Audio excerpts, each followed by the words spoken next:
B H Sridhar ಶತಮಾನದ ಸಂಭ್ರಮದ ಕಾರ್ಯಕ್ರಮವನ್ನು ಪ್ರಾರಂಭಿಸ್ತಾ ಇದ್ದಾವೆ. ಶತಮಾನದ ಸಂಭ್ರಮವನ್ನು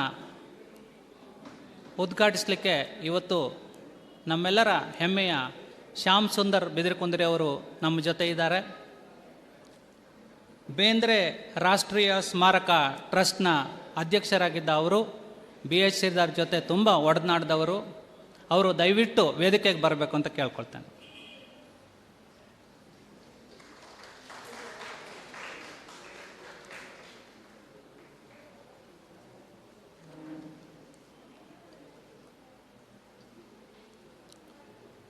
ಶತಮಾನದ ನೆನಪು ಕಾರ್ಯಕ್ರಮದಲ್ಲಿ ಮಾತನಾಡಲಿಕ್ಕಿರುವ ಶ್ರೀ ಆರ್ ಡಿ ಹೆಗಡೆ ಆಲ್ಮನಿಯವರು ದಯವಿಟ್ಟು ವೇದಿಕೆಗೆ ಬರಬೇಕು. ಬರೋಕ್ಕೆ ಹೇಳಿ.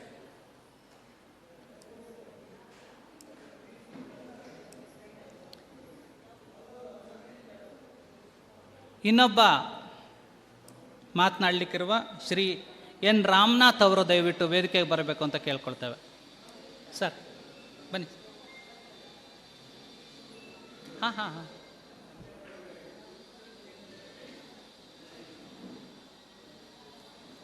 ಬಿ ಎಚ್ ಶ್ರೀಧರ ಸಾಹಿತ್ಯ ಪ್ರಶಸ್ತಿ ಸಮಿತಿಯ ಅಧ್ಯಕ್ಷರಾದ ಡಾಕ್ಟರ್ ನಾರಾಯಣ್ ಭಟ್ ಅವರು ದಯವಿಟ್ಟು ವೇದಿಕೆಗೆ ಬರಬೇಕು ಅಂತ ಕೇಳ್ಕೊಳ್ತೇವೆ.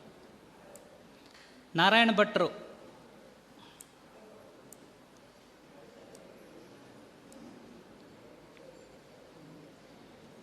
ಡಾಕ್ಟರ್ ನಾರಾಯಣ್ ಭಟ್, ಆರ್ ಡಿ ಹೆಗ್ಡೆ ಆಲ್ಮನೆ, ಎನ್ ರಾಮನಾಥ್ ದಯವಿಟ್ಟು ವೇದಿಕೆಗೆ ಬರಬೇಕು.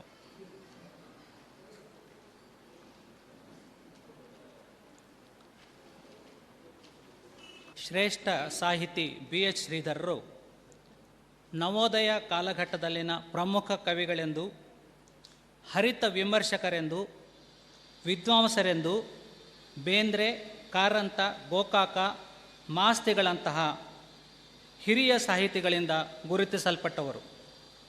ಕನ್ನಡದ ಕವಿವರ್ಯರಾಗಿ, ಪತ್ರಕರ್ತರಾಗಿ, ವಿಮರ್ಶಕರಾಗಿ ಕಾವ್ಯಸೂತ್ರ, ಬಹುಮಾನಿತ ವಿಮರ್ಶಾ ಗ್ರಂಥ ಹಾಗೂ 50ಕ್ಕೂ ಮಿಕ್ಕಿದ ಗ್ರಂಥಗಳನ್ನು ಬರೆದು ಕನ್ನಡ ಸಾಹಿತ್ಯ ಲೋಕಕ್ಕೆ ನೀಡಿದವರು. ಪ್ರೊಫೆಸರ್ರಾಗಿ, ಪ್ರಿನ್ಸಿಪಾಲರಾಗಿ ಶಿಕ್ಷಣ ಕ್ಷೇತ್ರದಲ್ಲಿ ನಿರಂತರ ಸೇವೆ ಸಲ್ಲಿಸಿ ಅಲ್ಲಿಯೂ ತಮ್ಮ ಹೆಜ್ಜೆ ಗುರುತುಗಳನ್ನು ಮೂಡಿಸಿದವರು. ಪ್ರಚಂಡ ಎಂದು ಕವಿ ಬೇಂದ್ರೆಯವರಿಂದ ಕರೆಸಿಕೊಂಡ ಇವರು ಕಾರಂತರಿಂದ ಮುಗ್ಧ, ಪ್ರಾಮಾಣಿಕ, ಸಹೃದಯ ಅಂತ ಅನ್ನಿಸಿಕೊಂಡವರು. ಬಿ ಎಚ್ ಶ್ರೀಧರರು ಸಮಾಜಕ್ಕೆ ಸಲ್ಲಿಸಿದ ಸೇವೆ ಅಪಾರ. ಅವರು 1990 ಏಪ್ರಿಲ್ 24ರಂದು ನಿಧನರಾದ ಮೇಲೆ ಕಳೆದ 27 ವರ್ಷಗಳಿಂದ ನಾಡಿನ ಶ್ರೇಷ್ಠ ಸಾಹಿತಿಗಳನ್ನು ಗುರುತಿಸಿ ಬಿ ಎಚ್ ಶ್ರೀಧರ ಸಾಹಿತ್ಯ ಪ್ರಶಸ್ತಿ ಸಮಿತಿ ಪ್ರಶಸ್ತಿಗಳನ್ನು ನೀಡುತ್ತಾ ಬಂದಿದೆ. ಬಿ ಎಚ್ ಶ್ರೀಧರ ಸಾಹಿತ್ಯ ಪ್ರಶಸ್ತಿ ಸಮಿತಿಯು ಶ್ರೀಧರರಿಗೆ 100 ವರ್ಷಗಳಾಗುತ್ತಿರುವ ಈ ಶತಮಾನೋತ್ಸವದ ಸಂದರ್ಭದಲ್ಲಿ ನಾಡಿನಾದ್ಯಂತ ಅನೇಕ ಕಾರ್ಯಕ್ರಮಗಳನ್ನು ಅನೇಕ ಸಂಸ್ಥೆಗಳ ಜೊತೆಗೂಡಿ ಕೈಗೊಂಡಿದೆ. ಈಗಾಗಲೇ ಉಡುಪಿ ಜಿಲ್ಲೆಯ ಸಾಹಿತ್ಯ ಸಮ್ಮೇಳನ, ನಾಗೂರಿನಲ್ಲಿ ಶತಮಾನದ ಸ್ಮೃತಿ ಹಬ್ಬ, ಕಾಂತಾವರದಲ್ಲಿ ಬಿ ಎಚ್ ಶ್ರೀಧರ ಪುಸ್ತಕ ಬಿಡುಗಡೆ ಸಮಾರಂಭ, ಮೊಗೇರಿಯಲ್ಲಿ ಬಿ ಎಚ್ ಶ್ರೀ ನೆನಪು ಹಾಗೂ ಶಿರಸಿಯ ಪ್ರೌಢಶಾಲೆಯಲ್ಲಿ ಶ್ರೀಧರರ ಭಾವಗೀತೆಗಳ ಸ್ಪರ್ಧೆ ಮುಂತಾದ ಕಾರ್ಯಕ್ರಮವನ್ನು ನಡೆಸಿದೆ. ಅವರು ಕೆಲಸ ಮಾಡಿದ ಸಂಸ್ಥೆಗಳಲ್ಲಿ ಬಿ ಎಚ್ ಶ್ರೀಧರರ ಬಗ್ಗೆ ಕಾರ್ಯಕ್ರಮಗಳನ್ನು ನಡೆಸುತ್ತಿದೆ. 24/4/18ರಂದು ಇಂದು ಬಿ ಎಚ್ ಶ್ರೀಧರರ ಕೃತಿಗಳ ಕುರಿತು ಈ ಕಾರ್ಯಕ್ರಮವನ್ನು ಇಟ್ಟುಕೊಂಡಿದ್ದೇವೆ. ಈ ಕಾರ್ಯಕ್ರಮಕ್ಕೆ ಮತ್ತು ಶತಮಾನೋತ್ಸವದ ತೀರಾ ಮಹತ್ವದ ಈ ಕಾರ್ಯಕ್ರಮಕ್ಕೆ ತಮ್ಮೆಲ್ಲರನ್ನ ಸ್ವಾಗತಿಸ್ತಾರೆ ಸಿ ಆರ್ ಶಾನ್ಭಾಗ್.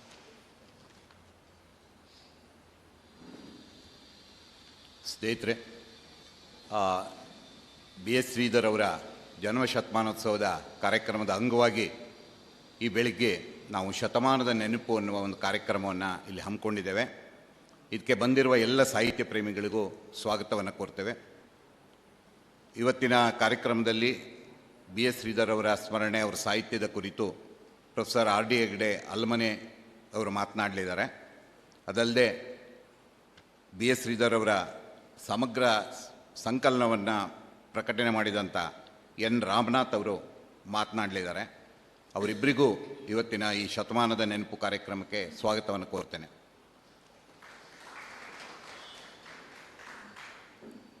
ಈ ಕಾರ್ಯಕ್ರಮದಲ್ಲಿ ಡಾಕ್ಟರ್ ಎಂ ಜಿ ಹೆಗಡೆ ಅವರು ಬರಬೇಕಾಗಿತ್ತು. ಅವರು ಸಹ ಇವತ್ತು ಆ ಸಾಹಿತ್ಯದ ಕುರಿತು ಸ್ಮರಣೆ ಮಾಡಬೇಕಾಗಿತ್ತು. ಆದರೆ ಅವರಿಗೆ ಕೆಲವು ಕಾರ್ಯಕ್ರಮಗಳಿಂದ ಅವರು ಬಂದಿಲ್ಲ. ಅವರಿಗೂ ಸಹ ಈ ಕಾರ್ಯಕ್ರಮಕ್ಕೆ ಸ್ವಾಗತ ಕೋರ್ತೇವೆ. ಇದೇ ಸಂದರ್ಭದಲ್ಲಿ ಬಿ ಎಸ್ ಶ್ರೀಧರ್ ಅವರ ಒಂದು ಹೊಸ ಪೇಂಟಿಂಗನ್ನು ಜೆ ಎಮ್ ಹೆಗಡೆ ಬೊಮ್ಮನಹಳ್ಳಿ ಅವರು ಮಾಡಿದ್ದಾರೆ. ಅದನ್ನು ಜೆ ಎಮ್ ಹೆಗಡೆ ತಾರಗೋಡ್ ಅವರು ಮಾಡಿದ್ದಾರೆ. ಅದನ್ನು ಸಹ ಅನಾವರಣಗೊಳಿಸುವ ಕೆಲಸವನ್ನು ನಾವು ಇಲ್ಲಿ ಮಾಡ್ತಾ ಇದ್ದೇವೆ. ಪ್ರೊಫೆಸರ್ ಶ್ಯಾಮ್ ಸುಂದರ್ ಬಿದರ್ಕುಂದಿ ಅವರು ಈ ಕಾರ್ಯಕ್ರಮದಲ್ಲಿ ಅವರನ್ನು ಸಹ ಸ್ವಾಗತ ಕೋರ್ತೇನೆ ಮತ್ತು ಅವರು ಈ ಅನಾವರಣವನ್ನು ಸಹ ಮಾಡಲಿದ್ದಾರೆ. ನಮ್ಮ ಸಾಹಿತ್ಯ ಪ್ರಶಸ್ತಿ ಸಮಿತಿಯ ಅಧ್ಯಕ್ಷರಾದ ಡಾಕ್ಟರ್ ನಾರಾಯಣ್ ಭಟ್ ಅವರು ಈ ಕಾರ್ಯಕ್ರಮದ ಶತಮಾನದ ನೆನಪು ಕಾರ್ಯಕ್ರಮದ ಅಧ್ಯಕ್ಷತೆಯನ್ನು ವಹಿಸ್ತಾ ಇದ್ದಾರೆ. ಅವರಿಗೂ ಸಹ ಈ ಕಾರ್ಯಕ್ರಮಕ್ಕೆ ಸ್ವಾಗತ ಕೋರ್ತೇವೆ. ಮತ್ತು ಇಲ್ಲಿ ಉಪಸ್ಥಿತಿರುವ ಎಲ್ಲ ಪತ್ರಕರ್ತರಿಗೂ, ಟಿ ವಿ ಮಾಧ್ಯಮದವರಿಗೂ ಮತ್ತು ತಮ್ಮೆಲ್ಲರಿಗೂ ಮತ್ತೊಮ್ಮೆ ಸ್ವಾಗತ ಕೋರಿ ಈ ಕಾರ್ಯಕ್ರಮಕ್ಕೆ ಅನುವು ಮಾಡಿಕೊಡ್ತಾ ಇದ್ದೇನೆ. ಧನ್ಯವಾದ. ಶ್ರೀಧರ ಶತಮಾನೋತ್ಸವದ ನೆನಪಿಗೆ ತುಂಬ ಪ್ರೀತಿಯಿಂದ ಜಿ ಎಮ್ ಹೆಗಡೆ ತಾರಗೋಡ್ ಅವರು ಒಂದು ಒಳ್ಳೆಯ ತೈಲಚಿತ್ರವನ್ನು ನಮಗಾಗಿ ರಚಿಸಿಕೊಟ್ಟಿದ್ದಾರೆ. ಆ ತೈಲಚಿತ್ರವನ್ನು ಇವತ್ತು ನಾವು ಅನಾವರಣ ಮಾಡಿ ಶತಮಾನೋತ್ಸವದ ಒಂದು ಮುಖ್ಯ ಹಂತಕ್ಕೆ ಬರೋದಕ್ಕೆ ಬರ್ತಾ ಇದ್ದೀವಿ. ಅದನ್ನು ದಯವಿಟ್ಟು ಶ್ಯಾಮ್ ಸುಂದರ ಬಿದರ್ಕುಂದಿ ಅವರು ಅನಾವರಣ ಮಾಡಿ ಮತ್ತೆ ಮಾತಾಡಬೇಕು ಅಂತ ಕೇಳ್ತಾನೆ. ಅದಕ್ಕಿಂತ ಮತ್ತೆ ಅವ್ರು ಅಲ್ಲಿ ಹೋಗ್ತಾರ.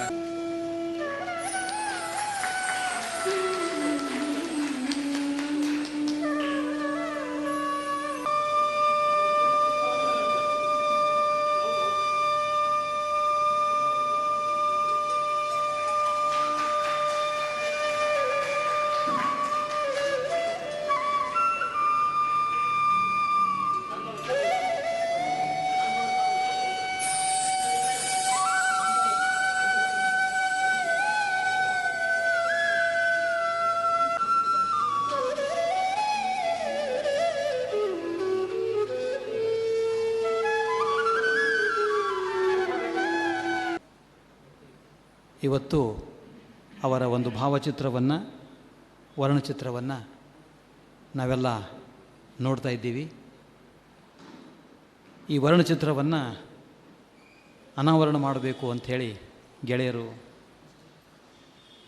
ಅಭ್ಯಾಗತನಾಗಿ ಬಂದಂಥ ನನ್ನ ಕೇಳಿದ್ದಾರೆ. ಭಾಳ ಸಂತೋಷದಿಂದ, ಗೌರವದಿಂದ ಆ ಕೆಲಸವನ್ನು ಮಾಡಿದ್ದೇನೆ. ಅವಕಾಶ ಕೊಟ್ಟಿದ್ದಕ್ಕಾಗಿ ಅವರಿಗೆ ಧನ್ಯವಾದಗಳು. ಇವತ್ತಿನ ಕಾರ್ಯಕ್ರಮಕ್ಕೆ ನಾನು ಬಂದದ್ದು ಇವತ್ತು ನಮ್ಮ ಗೆಳೆಯರಾದ ಶ್ರೀ ಎಸ್ ಆರ್ ವಿಜಯಶಂಕರ್ ಅವರಿಗೆ ಈ ವರ್ಷದ ಶ್ರೀಧರ ಸಾಹಿತ್ಯ ಪ್ರಶಸ್ತಿಯನ್ನು ಕೊಡುವುದನ್ನು ನೋಡಬೇಕು ಅಂತ ನಾನು ಬಂದಿದ್ದೀನಿ. ಅವರಿಗೆ ಕೂಡ ನಾನು ಅಭಿನಂದನೆಗಳನ್ನು ಹೇಳಬೇಕು. ಪ್ರೊಫೆಸರ್ ಬಿ ಎಸ್ ಶ್ರೀಧರ್ ಅವರು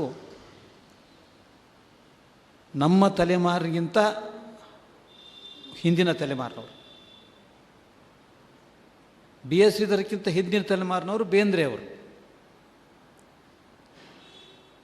ಸುಮಾರು 100 ವರ್ಷದ ಹೊಸಗನ್ನಡ ಸಾಹಿತ್ಯದ ಹೆಜ್ಜೆಗಳನ್ನು ನಾವು ಇವತ್ತು ನೆನಪು ಮಾಡಿಕೊಳ್ಳೋದಾದರೆ ಈ ವರ್ಷ 1918 ಭಾಳ ಮಹತ್ವದ ವರ್ಷ ಇದು. ಈ ವರ್ಷವೇ ದ ರಾ ಬೇಂದ್ರೆ ಅವರು ಪುಣೆಯ ಫರ್ಗ್ಯೂಸನ್ ಕಾಲೇಜಿಂದ BA ಪದವೀಧರರಾಗಿ ಧಾರವಾಡಕ್ಕೆ ಬಂದು ತಮ್ಮ ಕವನಗಳನ್ನು ಪ್ರಕಟ ಶುರು ಮಾಡಿದರು. ಅವರ ಮೊದಲ ಕವನ ತುತ್ತೂರಿ 1918 ಪ್ರಭಾತ್ ಪತ್ರಿಕೆಯಲ್ಲಿ ಪ್ರಕಟವಾಯಿತು. ಅದೇ ವರ್ಷ ಬೇಂದ್ರೆ ಅವರು ಧಾರವಾಡದಲ್ಲಿ ತಾವು ಕಲಿತ ವಿಕ್ಟೋರಿಯಾ ಹೈಸ್ಕೂಲಿನ ಶಿಕ್ಷಕರು ಆದರು. BA ಪದವೀಧರರಾದರು, ಕವಿಯಾದರು, ಶಿಕ್ಷಕರಾದರು. ಇನ್ನೊಂದು ಮಹತ್ವದ ಅಂಶ ಅಂತಂದರೆ 1918 ಧಾರವಾಡದಲ್ಲಿ ಅಖಿಲ ಭಾರತ ಕನ್ನಡ ಸಾಹಿತ್ಯ ಸಮ್ಮೇಳನದ 3ನೇ ಸಮ್ಮೇಳನ 1918 ನಡೀತು. ಸಾಹಿತ್ಯ ಸಮ್ಮೇಳನದ ಮೊದಲ 3 ಸಮ್ಮೇಳನಗಳು ಬೆಂಗಳೂರಲ್ಲಿ ನಡೀತಿದ್ದು, ಬೆಂಗಳೂರೇ ಕೇಂದ್ರವಾಗಿತ್ತು, ಬೆಂಗಳೂರಲ್ಲಿ ನಡೀತಿದ್ದು. ಆ ಉತ್ತರ ಕರ್ನಾಟಕದ ಆಗಿನ ಆಲೂರು ವೆಂಕಟರಾಯರು, ಚಳವಳಿಗಾರರು ಎಲ್ಲರೂ ಸೇರಿ ಇದು ಅಖಿಲ ಕರ್ನಾಟಕದಾಗಿದ್ದರಿಂದ ಇದು ಧಾರವಾಡಕ್ಕೂ ಬರಬೇಕು ಅಂತಂದ್ರಿಂದ 1918 4ನೇ ಕನ್ನಡ ಸಾಹಿತ್ಯ ಸಮ್ಮೇಳನ ಧಾರವಾಡದಲ್ಲಿ ನಡೀತು. ಅದರ ವಿಶೇಷತೆ ಅಂತಂದ್ರೆ ಮೊಟ್ಟ ಮೊದಲಿಗೆ ಬೇಂದ್ರೆ ಅವರು ಸಮ್ಮೇಳನದಲ್ಲಿ ಕವಿಗೋಷ್ಠಿಯಲ್ಲಿ ಭಾಗವಹಿಸಿ ತಮ್ಮ ಕವನಗಳನ್ನು ಪ್ರಸ್ತುತ ಮಾಡಿದರು. ಇಲ್ಲಿಂದ 1918 ಅಧಿಕೃತವಾಗಿ ಹೇಳೋದಾದರೆ ಉತ್ತರ ಕರ್ನಾಟಕದ ಅಥವಾ ಇಡೀ ಕರ್ನಾಟಕನೇ ಅನ್ಬೋದು ಅದನ್ನು, ವಿಶೇಷವಾಗಿ ಉತ್ತರ ಕರ್ನಾಟಕದ ನವೋದಯ ಸಾಹಿತ್ಯದ ಆರಂಭ ಉದ್ಘಾಟನೆ ಆಯಿತು ಅಂತಲೇ ಹೇಳ್ಬೋದು. ಮುಂದಿಂದೆಲ್ಲ ನಮ್ಗೆ ಗೊತ್ತಿದೆ. ಬೇಂದ್ರೆ ಅವರು 1929 ಬೆಳಗಾವಿ ಸಾಹಿತ್ಯ ಸಮ್ಮೇಳನದಲ್ಲಿ ಹಕ್ಕಿ ಹಾರುತ್ತಿದೆ ನೋಡಿದರ ಕವನನ್ನು ಓದುವ ಮೂಲಕ ಇಡೀ ಕರ್ನಾಟಕದ ಕವಿಗಳ ಗಮನವನ್ನು ಸೆಳೆದರು. ಗರಿ ಕವನ ಸಂಕಲನ ಬಂತು. ಆನಂತರ ಆ ಹೊತ್ತಿನಲ್ಲಿ ಬೇಂದ್ರೆ ಅವರ ಕಾವ್ಯದ ವಿಮರ್ಶೆ ಅಷ್ಟಾಗಿ ಆಗ್ತಿರಲಿಲ್ಲ. ಅವರ ಕವನ ಸಂಕಲನ ಮೊದಲನೇ ವಿಮರ್ಶಕರು ಅಂತಂದರೆ ತೀನಂ ಶ್ರೀಕಂಠಯ್ಯನವರು. ಗರಿ ಕವನ ಸಂಕಲನವನ್ನು ಪ್ರಬುದ್ಧ ಕರ್ನಾಟಕದಲ್ಲಿ ಅವರು ವಿಮರ್ಶೆ ಮಾಡಿದರು. ಆಮೇಲೆ ಗೋಕಾಕರು ಮಾಡಿದರು. ಕಾವ್ಯ ರಚನೆ, ಸಾಹಿತ್ಯ ರಚನೆ ವಿಪುಲವಾಗಿ ಆಗ್ತಿತ್ತು. ಆದರೆ ಅದನ್ನು ಮೌಲ್ಯಮಾಪನ ಮಾಡುವ, ಅದರ ಮಹತ್ವವನ್ನು ತಿಳಿಸುವಂಥ ಕೆಲಸಗಳು ನಡೀತಿರಲಿಲ್ಲ. ಸ್ವಲ್ಪ ತಡವಾಗಿ ಅಂತಂದ್ರೆ 1950 ಸ್ವಾತಂತ್ರ್ಯದ ನಂತರ ನಡೆದು ಬಂದ ದಾರಿ ಅಂತೇನು ಕೀರ್ತನಾಥ್ ಕುರ್ತಕೋಟಿಯವರು ಕನ್ನಡ ಸಾಹಿತ್ಯದ 25 ವರ್ಷಗಳ ಸಮೀಕ್ಷೆ ಮಾಡಿದರು. ಅಲ್ಲಿಂದ ಬೇಂದ್ರೆಯವರ ಕಾವ್ಯ ಅವೆಲ್ಲ ವಿಮರ್ಶೆಗೆ ಒಳಗಾಗಿ, ಮೌಲ್ಯಮಾಪನಕ್ಕೆ ಒಳಗಾಗಿ ನವೋದಯ ಸಾಹಿತ್ಯದ ಮಹತ್ವ ಏನು, ಅದರ ನಂತರದ ಬೆಳವಣಿಗೆಗೆ ಅದು ಯಾವ ರೀತಿ ಕಾರಣ ಆಯಿತು ಅನ್ನೋದ್ರದ್ದು ಚರ್ಚೆಗಳು ಶುರುವಾದವು. ಆ ಚರ್ಚೆಗಳಲ್ಲಿ ಭಾಗವಹಿಸಿದವರು ಪ್ರೊಫೆಸರ್ BH ಶ್ರೀಧರ್ ಅವರು. ಕೀರ್ತನಾಥ್ ಕುರ್ತಕೋಟಿಯವ್ರ ಜೊತೆಗೇ ಬೇಂದ್ರೆಯವರ ಕಾವ್ಯವನ್ನು ವಿಮರ್ಶೆಗೆ ಒಳಪಡಿಸಿದವರು BH ಶ್ರೀಧರ್ ಅವರು. BH ಶ್ರೀಧರ್ ಅವರು MA ಪದವೀಧರರಾಗಿ ಸಂಸ್ಕೃತದ ಪಂಡಿತರಾಗಿ, ವಿದ್ವಾಂಸರಾಗಿ ಸಂಸ್ಕೃತ ಮತ್ತು ಕನ್ನಡ ಎರಡೂ ಸಾಹಿತ್ಯವನ್ನು ಕೂಡಿಸುವಂಥ ಕೆಲಸವನ್ನು ಮಾಡಿದರು. ನಾವು MAದಲ್ಲಿದ್ದಾಗ 1968 ನಾನು MAದಲ್ಲಿದ್ದಾಗ ಭಾರತೀಯ ಕಾವ್ಯ ಮೀಮಾಂಸೆಗೆ ನಮಗೆ ಒಂದೇ ಒಂದು ಟೆಕ್ಸ್ಟ್ ಬುಕ್, ಬೇರೆ ಇಲ್ಲವೇ ಇಲ್ಲ. ಅದು ತೀನಂ ಶ್ರೀಕಂಠಯ್ಯನವ್ರದ್ದು. ಅದನ್ನೇ ಓದಬೇಕು, ಅಷ್ಟೇ ಓದಬೇಕು ಅಂತಿತ್ತು. ನಮಗೊಂದು ಸಂಕೋಚ ಅನ್ನಿಸ್ತಿತ್ತು. ಇದಕ್ಕೆ ಭಿನ್ನವಾಗಿ ಅಥವಾ ಇದನ್ನು ವಿಸ್ತಾರವಾಗಿ ಇದರ ಬೇರೆ ಬೇರೆ ಆಯಾಮಗಳನ್ನು ತೋರಿಸುವಂಥದ್ದು ಪುಸ್ತಕ ಇಲ್ಲವೇನೋ ಅಂತ ನಾವು ಹುಡುಕಾಡುವಾಗ ನಮಗೆ ಸಿಕ್ಕದ್ದು BH ಶ್ರೀಧರ್ ಅವರ ಕಾವ್ಯಸೂತ್ರ. ಭಾರತೀಯ ಕಾವ್ಯ ಮೀಮಾಂಸೆಯನ್ನು ಈ ದೃಷ್ಟಿಯಿಂದ ನೋಡ್ಬೋದು, ಹೀಗೂ ನೋಡ್ಬೋದು ಅನ್ನೋದನ್ನು ತೋರಿಸಿದವರು BH ಶ್ರೀಧರ್ ಅವರು. ಆವಾಗಿನಿಂದ BH ಶ್ರೀಧರ್ ಅವರು ಕನ್ನಡ ಸಾಹಿತ್ಯದ, ಹೊಸಗನ್ನಡ ಸಾಹಿತ್ಯದ ಮೀಮಾಂಸೆಯನ್ನು ಕೂಡ ಆರಂಭ ಮಾಡಿದರು. ಅವರ ಮೊಟ್ಟ ಮೊದಲ ಕವನ ನಾನು ಓದಿದ್ದು ನವ್ಯಧ್ವನಿ. ವಿಕ್ರಮ ಗೋಕಾಕರು ಮತ್ತು ಚನ್ನವೀರ ಕಣಿವೆಯವರು 1958 ತಂದಂಥ ನವ್ಯಧ್ವನಿ ಕನ್ನಡದ ಮೊಟ್ಟ ಮೊದಲ ನವ್ಯ ಕವಿತೆಗಳ ಪ್ರಾತಿನಿಧಿಕ ಸಂಕಲನ. ಅಲ್ಲಿ BH ಶ್ರೀಧರ್ ಅವರ ಕವಿತೆಗಳನ್ನು ಕೂಡ ನಾವು ಓದಿದ್ದೀವಿ. ಹೀಗೆ ನಾನು ವಿದ್ಯಾರ್ಥಿಯಾಗಿ, ಸಾಹಿತ್ಯದ ವಿದ್ಯಾರ್ಥಿಯಾಗಿ ಹೇಳೋದೇನು ಅಂತಂದರೆ, ನವೋದಯದ ನಂತರದ ಕಾಲಘಟ್ಟವನ್ನು ಕಾವ್ಯ ವಿಮರ್ಶೆ ಇವುಗಳಿಂದ ತುಂಬಿಕೊಂಡು ಅದೊಂದು ತುಂಬಿದ ಹೊಳೆಯಾಗಿ ಹರಿಲಿಕ್ಕೆ ಕಾರಣರಾದವರು BH ಶ್ರೀಧರ್ ಅವರು ಅಂತಲೇ ಹೇಳ್ಬೋದು. ಆದರೆ ಅವರಿಗೆ BH ಶ್ರೀಧರ್ ಅವರಿಗೆ ವ್ಯಾಪಕವಾದಂಥ ಅವಕಾಶಗಳು ಸಿಗಲಿಲ್ಲ. ಅದೇನೇ ಕಾರಣ ಇಲ್ಲ, ಚರ್ಚೆ ಮಾಡೋ ಕಾರಣ ಇಲ್ಲ. ಆದರೆ ಅವರು ಮಾತ್ರ ನಿರಂತರವಾಗಿ ಸಾಹಿತ್ಯದ ಚಟುವಟಿಕೆಗಳಲ್ಲಿ ಕವಿತೆಗಳನ್ನು ಬರೆಯೋದ್ರ ಜೊತೆಗೇ ವಿಮರ್ಶೆ ಮತ್ತು ಮುಖ್ಯವಾಗಿ ಪಾಠ ಅವರು ಮಾಡಿದಂಥದ್ದು. ಇಲ್ಲಿ ಶಿರ್ಸಿಯ MA ಕಾಲೇಜಿನಲ್ಲಿ ಸಂಸ್ಕೃತ ಪ್ರಾಧ್ಯಾಪಕರಾಗಿ, ಆನಂತರ ಸಿದ್ದಾಪುರದ ಕಾಲೇಜಿನ ಪ್ರಿನ್ಸಿಪಾಲರು ಮತ್ತು ಪ್ರೊಫೆಸರಾಗಿ ಅವರು ಕೆಲಸ ಮಾಡಿದ್ದು. ಅವರನ್ನು ನಾನು ಒಂದು ಸಲ ಇಲ್ಲಿ ಶಿರ್ಸಿಯಲ್ಲಿ ಅವ್ರ ಮನೆಯಲ್ಲಿ ಭೇಟಿಯಾಗಿದ್ದ ನೆನಪು. ಇನ್ನೊಂದು ನೆನಪು, ಭಾಳ ಒಳ್ಳೆಯ ನೆನಪು ಅಂತಂದ್ರೆ, ಅವರ ಬಂಧುಗಳಲ್ಲಿ ಒಬ್ಬರಾದಂಥ ಪ್ರೊಫೆಸರ್ ಗೋಪಾಲಕೃಷ್ಣ ಅಡಿಗರು. ಇಬ್ಬರೂ ಕೂಡ ಅವರು ತಮ್ಮ ಬಾಲ್ಯ ಜೀವನವನ್ನು ಮಾಡಿದವರು, ಸಾಹಿತ್ಯವನ್ನು ಓದಿದವರು, ಕವಿತೆಗಳನ್ನು ಬರೆದವರು. ಇದು ಅವರಿಬ್ಬರದ ನಂಟಸ್ತಿಕೆ. ಅವರನ್ನು ಅವರ ಮನೆಯಲ್ಲಿ, ಗೋಪಾಲಕೃಷ್ಣ ಅಡಿಗರ ಮನೆಯಲ್ಲಿ ನೋಡುವಂಥ ಒಂದು ಅವಕಾಶ ನನಗೆ 1978 ಸಿಕ್ಕಿತ್ತು. ನಾನು ಯಾವುದೋ ಕಾರಣಕ್ಕೆ ಬೆಂಗಳೂರಿಗೆ ಹೋದಾಗ ಗೋಪಾಲಕೃಷ್ಣ ಅಡಿಗರ ಮನೆಗೆ ಹೋಗಿದ್ದೆ. ಇದೇ ಹೊತ್ತು ಮಧ್ಯಾಹ್ನ 11-12 ಗಂಟೆ ಹೊತ್ತು ಬಿ ಎಸ್ ಶ್ರೀಧರ್ ಅವರು ಕೂಡ ಅವರ ಮನೆಗೆ ಬಂದರು. ಇಬ್ಬರು ಹಿರಿಯರನ್ನು ಏಕಕಾಲಕ್ಕೆ ನೋಡುವಂಥ, ಅವ್ರು ಕೇಳುವಂಥ ಒಂದು ಅವಕಾಶ ಕೂಡ ನನಗೆ ಸಿಕ್ಕಿತ್ತು. ಇಷ್ಟು ಬಿ ಎಸ್ ಶ್ರೀಧರ್ ಅವರ ನೆನಪುಗಳು ಮತ್ತು ಅವರ ಸಾಹಿತ್ಯ, ಅವರ ಕೃತಿಯಿಂದ ನಾವು ಪ್ರಭಾವಿತನಾಗಿ ಇದ್ದದ್ದು, ಇವೆರಡನ್ನು ನೆನೆಸಿಕೊಳ್ಳುವಂಥ ಒಂದು ಕಾರ್ಯಕ್ರಮ. ಇವತ್ತು ಇಡೀ ದಿವಸ ಅವರ ಸಾಧನೆಗಳ ಬಗ್ಗೆ, ಬೇರೆ ಬೇರೆ ಆಯಾಮಗಳ ಬಗ್ಗೆ ಮಾತಾಡುವಂಥ ಒಂದು ತಲೆಮಾರಿನವ್ರು ನಾವೆಲ್ಲ. ಬಹುಶಃ ಇಲ್ಲಿ ನಾವು ಕೂತಂಥವ್ರು ನೋಡಿದ್ರೆ ಇಲ್ಲಿ ಯಾರೂ ಕೂಡ 40-50ಕ್ಕಿಂತ ಕಡಿಮೆ ಇಲ್ಲ, ಎಲ್ಲರೂ 40-50 ಮೇಲಿನವರೇ ಇದ್ದೀವಿ ನಾವು. ಒಂದು ತಲೆಮಾರಿನವರು ಇದನ್ನು ಕಳ್ಕೊಡ್ತಾ ಇದ್ದೀರೇನೋ ಅಂತ ಒಂದು ಅನ್ನಿಸ್ತು ನನಗೆ. ಅಂದರೆ ಒಂದು ಲಿಂಕ್ ಏನದಲ್ಲ, ಸಂಬಂಧ, ಪರಂಪರೆಯ ಸಂಬಂಧ, ಅದು ಹೋಗ್ತಾ ಇರುವಂಥ ಈ ಕಾಲದಲ್ಲಿಯೇ ನಾವು ಅದನ್ನು ಹೋಗಲಾರದಂತೆ ಮತ್ತು ಲಿಂಕನ್ನು ಜೋಡಿಸ್ಬೇಕು. ಯುವ ಗಾಯಕಿಯರು ಇವತ್ತು ಹಾಡಿದರು, ಶ್ರೀಧರರ ಹಾಡುಗಳನ್ನು, ಭಾವಗೀತೆಗಳನ್ನು ಹಾಡಿದರು. ಹಾಡಿಗೆ ಸ್ಪಂದನೆ ಇದೆ, ಆದರೆ ಅವರ ವಿಚಾರಕ್ಕೆ ಸ್ಪಂದನೆ ಇಲ್ಲ. ಈಗಿನ ಯುವ ಲೇಖಕರು ಅಥವಾ ಯುವ ಸಾಹಿತಿಗಳು, ಯುವ ಸಾಹಿತ್ಯ ವಿದ್ಯಾರ್ಥಿಗಳು, ಇವರಿಗೆ ಬಿ ಎಸ್ ಶ್ರೀಧರ್ ಅವರು 3 ತಲೆಮಾರಿನಷ್ಟು ಅಂತರವನ್ನು ಉಳಿಸಿಕೊಳ್ಳುವಂಥ ಒಂದು ಸಂದರ್ಭ ಇದೆ. ಅದು ತಪ್ಪಬೇಕು. ಆ ಲಿಂಕನ್ನು ನಾವು ಹುಟ್ಟಿಸ್ಬೇಕು. ಯಾಕಂದ್ರೆ ಸಾಹಿತ್ಯದಲ್ಲಿ ಇದು ಬಹಳ ಮಹತ್ವದ, ಸತತತೆ ಇರಬೇಕಾಗ್ತದೆ. ಆ ಸತತತೆಯನ್ನು ಇದ್ರ ಮೂಲಕನೇ ಸಾಹಿತ್ಯದ ಬೆಳವಣಿಗೆನ ನಾವು ಗುರುತಿಸಲಿಕ್ಕೆ ನಮಗೆ ಸಾಧ್ಯವಾಗುತ್ತದೆ ಅನ್ನೋದನ್ನು ಕೂಡ ನಾವು ನೆನೆಸಬೇಕು. ಆ ದೃಷ್ಟಿಯಿಂದನೇ ಶ್ರೀಧರ್ ಅವರನ್ನು ಒಂದು ಕೃತಜ್ಞತೆ, ಗೌರವ, ಇವುಗಳ ಜೊತೆಗೇ ಸಾಹಿತ್ಯದ ಸಂಬಂಧವನ್ನು ಬೆಳೆಸುವ ರೀತಿಯೊಳಗೇ ಅವರನ್ನು ಈ ಜನ್ಮಶತಮಾನದ ವರ್ಷ ನಾವು ನೆನೆಸ್ಲಿಕ್ಕಿಲ್ಲೇ ಸೇರಿದ್ದೀವಿ ಅಂತ ನಾನು ತಿಳ್ಕೊಂಡಿದ್ದೇನೆ. ಇವತ್ತಿನ ಈ 2 ಭಾಗಗಳು, ಇವತ್ತಿನ ಮೊದಲನೇ ಭಾಗದಲ್ಲಿ ಶ್ರೀಧರರ ವ್ಯಕ್ತಿತ್ವ, ಸಾಹಿತ್ಯದ ಸಾಧನೆ ಇವು, ಮತ್ತು ಮಧ್ಯಾಹ್ನದಲ್ಲಿ ಈ ಕಾಲದ, ನಮ್ಮ ಇವತ್ತಿನ ವಿಮರ್ಶಕರಲ್ಲಿಯೇ ಭಾಳ ಮಹತ್ವದ, ಭಾಳ ಗುರುತರವಾಗಿರತಕ್ಕಂಥದ್ದು, ವಿಮರ್ಶೆಯನ್ನು ಯಾವ ರೀತಿ ಎಷ್ಟು ವಿವಿಧವಾಗಿ ಮಾಡಬಹುದು. ಬರೀ ಸಾಹಿತ್ಯ ವಿಮರ್ಶೆ ಅಲ್ಲ, ಆ ವಿಜಯಶಂಕರರ ಬರಹಗಳನ್ನು ಓದಿದಾಗ ನಮ್ಮ ಇವತ್ತಿನ ಜೀವನದ ವಿಮರ್ಶೆ ಕೂಡ ಅವರ ಬರಹಗಳಲ್ಲಿ ಬರ್ತದೆ.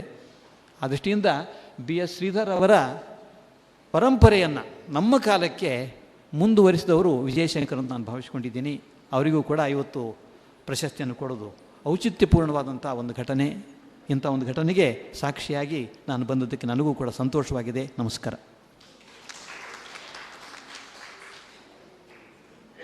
ಧನ್ಯವಾದಗಳು ಸರ್. ಈಗ ಸುನೀತಾ ಅವರು ಒಂದು ಹಾಡನ್ನು ಹಾಡ್ತಾರೆ.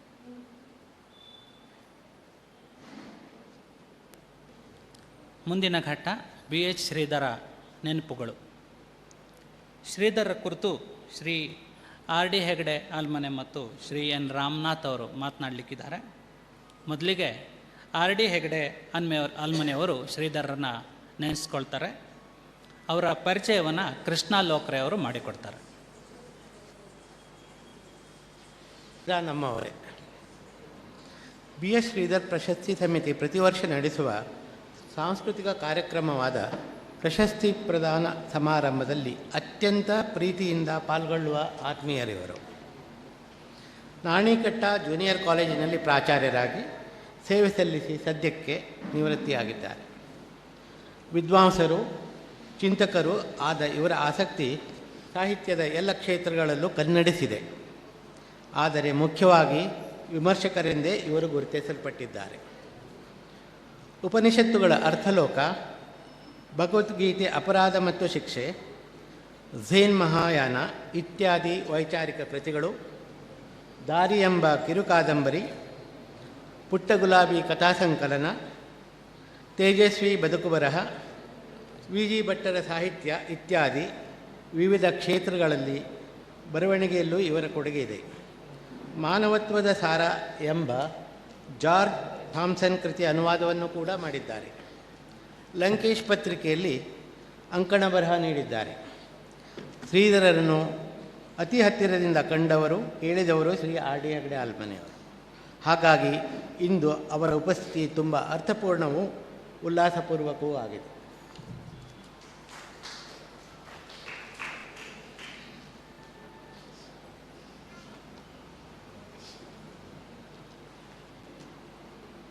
ವೇದಿಕೆಯ ಮೇಲೆ ಆಸೀನರಾಗಿರುವ ಹಿರಿಯರಾದ ಶ್ರೀ ರಾಮನಾಥ್ ಅವರೇ, ಬಿ ಎಚ್ ಶ್ರೀಧರ ಸಾಹಿತ್ಯ ಪ್ರಶಸ್ತಿ ಸಮಿತಿಯ ಅಧ್ಯಕ್ಷರಾದ ಡಾಕ್ಟರ್ ನಾರಾಯಣ್ ಭಟ್ರೆ, ಶ್ರೀ ಶ್ಯಾಮಸುಂದರ ಬಿದಿರ್ಕೊಂದಿಯವರೇ, ಸಮಿತಿಯ ಸದಸ್ಯರೇ, ಬಿ ಎಚ್ ಶ್ರೀಧರ್ ಕುಟುಂಬದ ಸದಸ್ಯರೇ ಹಾಗೂ ಎಲ್ಲ ಸಾಹಿತ್ಯಾಭಿಮಾನಿಗಳೇ, ವಿಶೇಷವಾಗಿ ಇಂದು ಪ್ರಶಸ್ತಿಯನ್ನು ಸ್ವೀಕರಿಸಲಿರುವಂತಹ ವಿಮರ್ಶಕ ಶ್ರೀ ಎಸ್ ಆರ್ ವಿಜಯಶಂಕರ್ ಅವರೇ, ಬಿ ಎಚ್ ಶ್ರೀಧರ್ ಮೇಲೆ ವಿಶೇಷವಾದ ಅಧ್ಯಯನ ಮಾಡಿದಂತಹ ಶ್ರೀ ಎಚ್ ಆರ್ ಅಮರನಾಥ್ ಅವರೇ, ಎಲ್ಲ ಹಿರಿಯರೇ, ನಾನು ಬಿ ಎಚ್ ಶ್ರೀಧರ್ ಕುರಿತು ಕೆಲವು ಮಾತುಗಳನ್ನು ಆಡ್ತೇನೆ. ಯಾವ ಮಾತನ್ನು ಅಂತ ನನಗೂ ಸರಿಯಾಗಿ ಗೊತ್ತಿಲ್ಲ, ಏಕೆಂದರೆ ನನ್ನ ಪ್ಲ್ಯಾನ್ ಎಲ್ಲ ಬದಲಾಗ್ತಾ ಇರ್ತವೆ. ಎಲ್ಲಿವರೆಗೆ ನನ್ನ ಕಂಠ ಸಹಕರಿಸ್ತದೆಯೋ ಅಲ್ಲಿವರೆಗೆ ನಾನು ಇರ್ತೇನೆ. ಮಾತು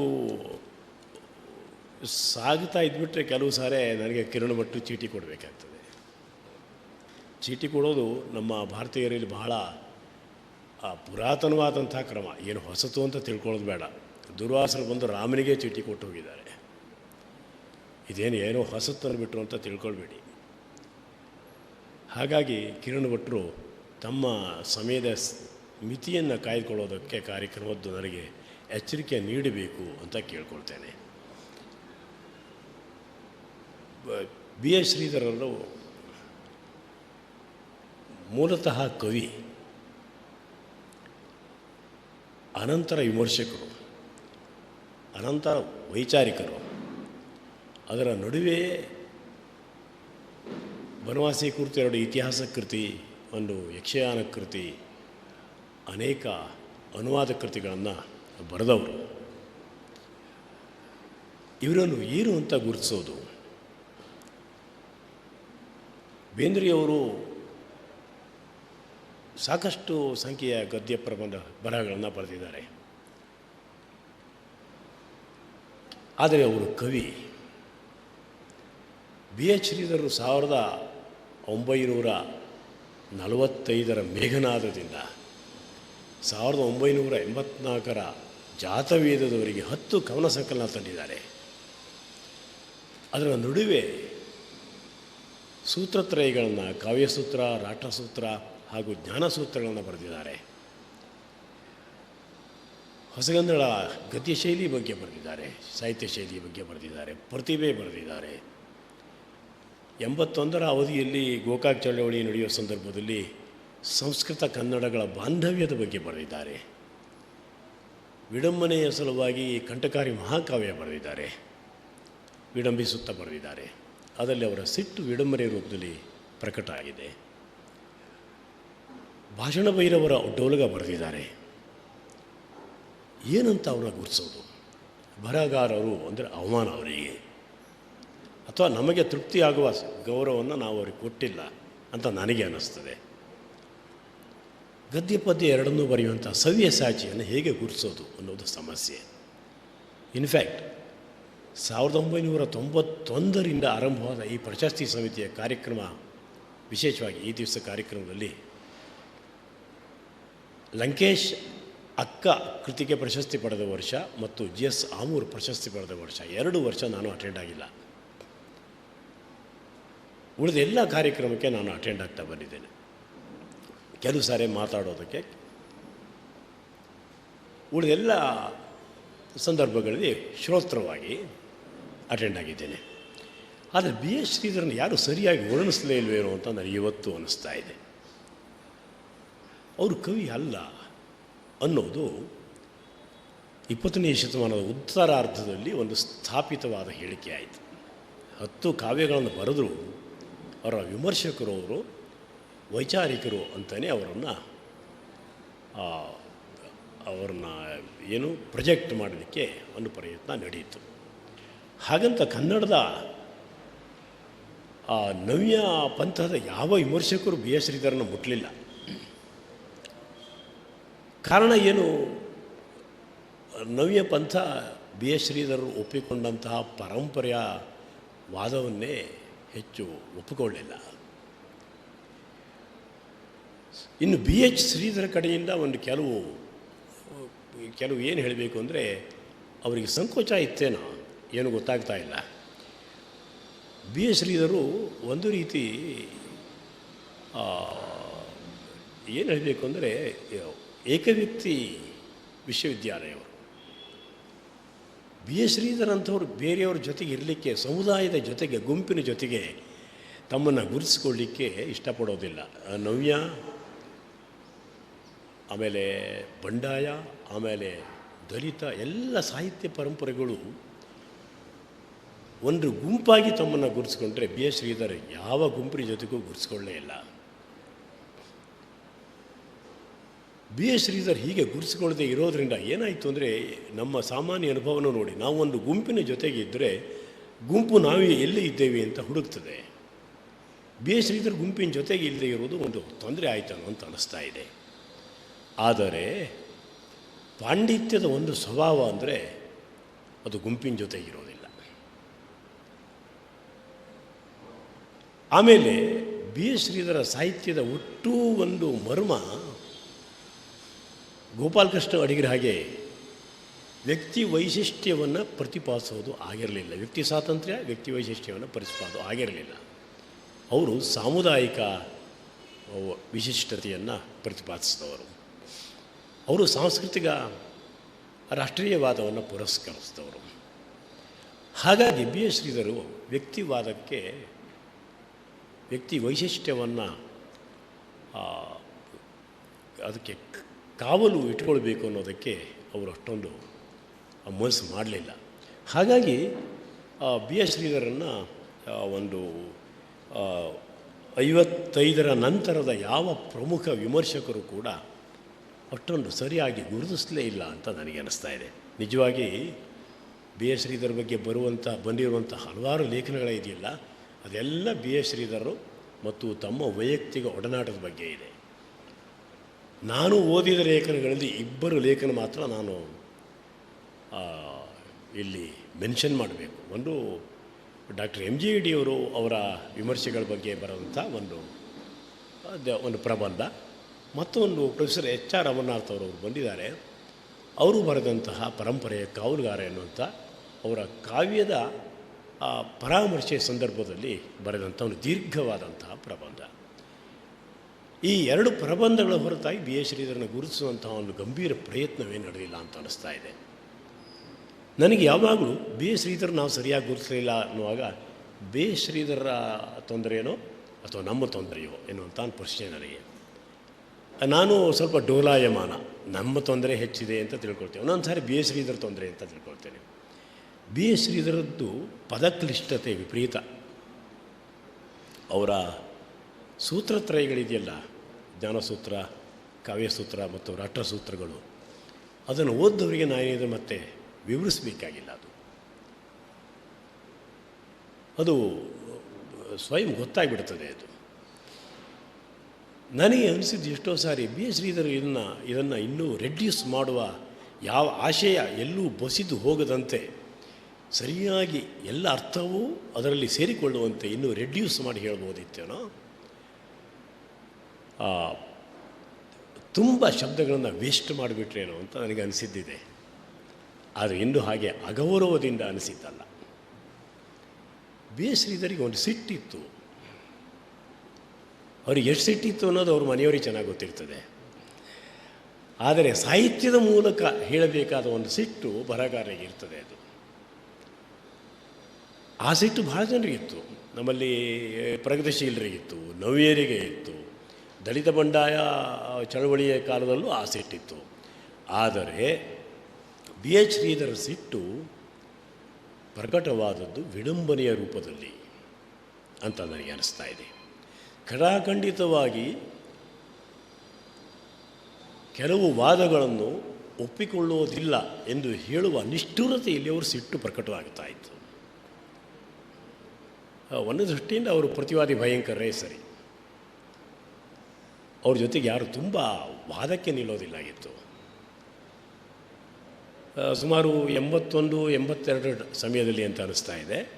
ಅವರು ಸಿದ್ದಾಪುರದ ನಿವೃತ್ತರಾದ ಮೇಲೆ ನಮ್ಮ ಸಿರ್ಸಿ MES ಶಿಕ್ಷಣ ಸಂಸ್ಥೆಯಲ್ಲಿ ಕಾರ್ಯದರ್ಶಿಯಾಗಿ ಏನೋ ಕೆಲಸ ಮಾಡ್ತಾಯಿದ್ರು ಸ್ವಲ್ಪ ಸಮಯ. ನಾನು 1-2 ಸಾರಿ ಅವನು ಭೇಟಿಯಾಗಲಿಕ್ಕೆ ಹೋಗಿದ್ದೆ. ಅವರ ಕೊನೆಯ ಭೇಟಿ, ಆಮೇಲೆ ನಾನು ಮಂಗಳೂರಿಗೆ ವರ್ಗಾವಣೆ ಆಗೋಯ್ತು, ಹೋದೆ, ಭೇಟಿ ಆಗಲಿಕ್ಕಾಗಿಲ್ಲ. ಆ ನನ್ನ ಕೊನೆಯ ಭೇಟಿಯಲ್ಲಿ ಒಂದು ಅವಿಸ್ಮರಣೀಯ ಘಟನೆ ನನ್ನ ಗಮನಕ್ಕೆ ಬಂತು. ಯಾರೋ ಒಬ್ಬರು ಪುಣ್ಯಾತ್ಮರು ಕೂತ್ಕೊಂಡಿದ್ರು, ಯಾರೂ ಗೊತ್ತಿಲ್ಲ, ವಿಚಾರವಾದಿಗಳೇ ಆಗಿರಬೇಕು ಅವರು. ಅವ್ರು ಏನು ಪ್ರಶ್ನೆ ಕೇಳ್ತಾಯಿದ್ರು, ನಾನು ಹೋಗೋದಕ್ಕೂ ಚರ್ಚಿಗೆ ಕಾವು ಇರ್ತಾ ಇತ್ತು. ಏನು ಹೇಳಿದರು ಅವರು ಅಂದರೆ, ಶ್ರೀಧರ್ರೇ ಇದು ಸರಿ, ರಾಮಾಯಣ ಮತ್ತೆಲ್ಲ ಸರಿ, ವಾಲ್ಮೀಕಿ ಎಲ್ಲ ಸರಿ, ಆದರೆ ರಾವಣ ರಾಕ್ಷಸ ಮಾತ್ರ ಆಗಿದ್ದರೆ ಸಾಕಿತ್ತು, ಅವನು ಬ್ರಾಹ್ಮಣ ಆಗೋದು ಕಾವ್ಯದ ಅಗತ್ಯವಾಗಿತ್ತ ಅಂತ ಕೇಳ್ತಾ ಇದ್ರು.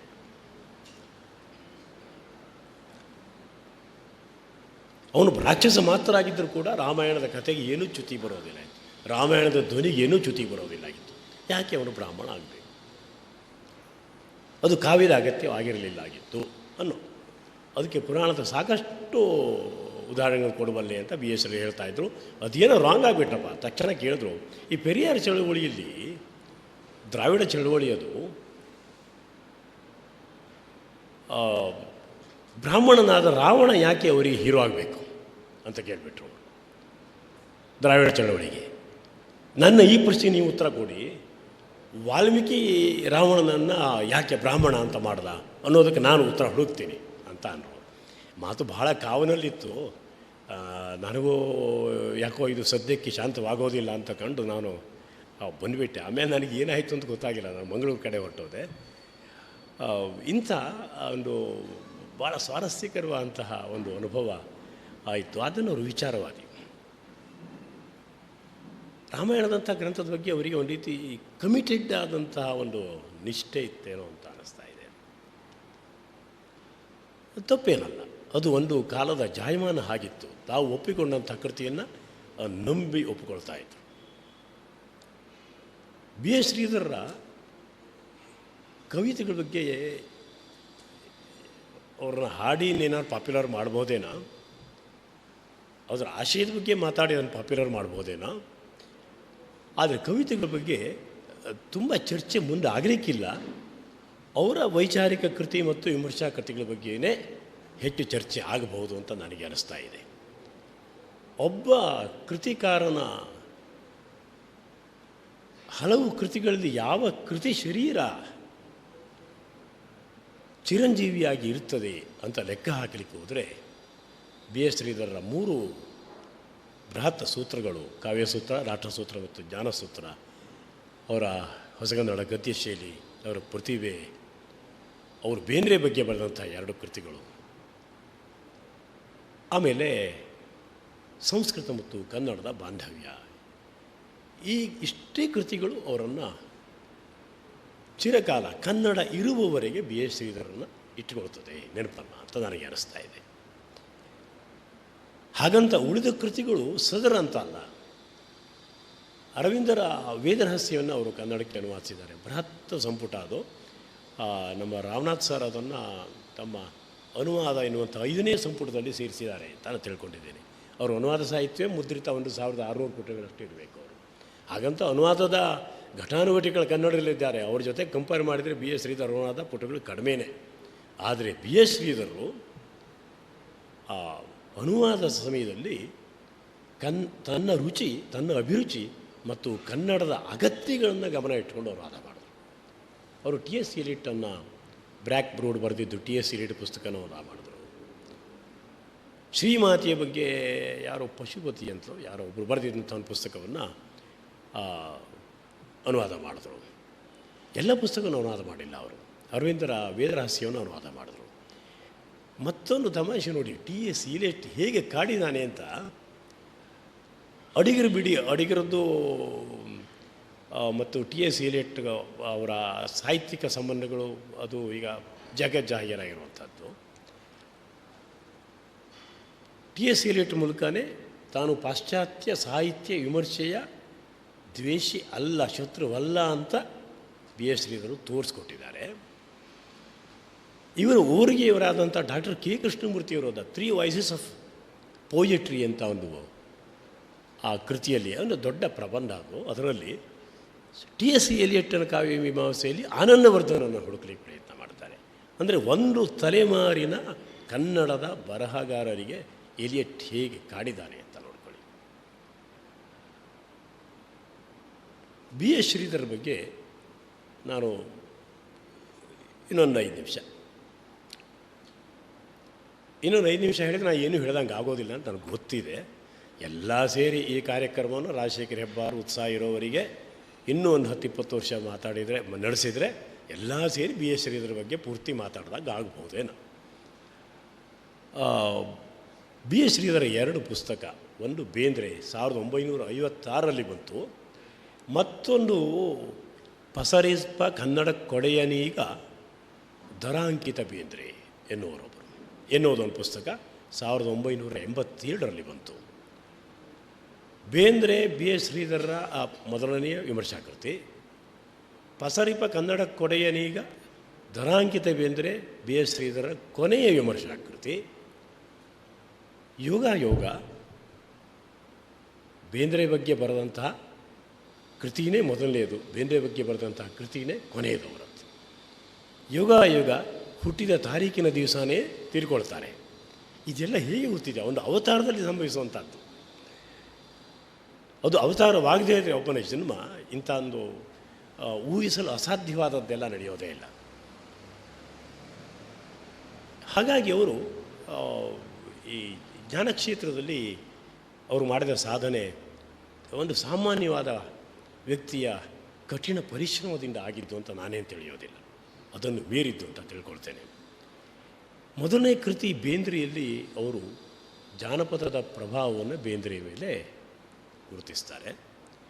ಕೊನೆಯ ಕೃತಿ ಪಸರಿಪ ಕನ್ನಡ ಕೊಡೆಯನೀಗ ದರಾಂಕಿತ ಬೇಂದ್ರೆಯಲ್ಲಿ ಇಲ್ಲ, ಜಾನಪದದ ಮಟ್ಟನ್ನು ಅಥವಾ ಜಾನಪದದ ಭಾಷಾ ವೈಶಿಷ್ಟ್ಯವನ್ನು, ಶೈಲಿ ವೈಶಿಷ್ಟ್ಯವನ್ನು ಅವರು ಬಳಸ್ಕೊಂಡಿದ್ದಾರೆ. ಆದರೆ ಅವರದ್ದು ಅಭಿಜಾತವಾದ ಕಾವ್ಯಗುಣ ಇದೆ ಅಂತ ಹೇಳ್ತಾರೆ. ನಮ್ಮಲ್ಲಿ ಎಷ್ಟು ಜನ ಸಾಹಿತ್ಯದ ಬಗ್ಗೆ,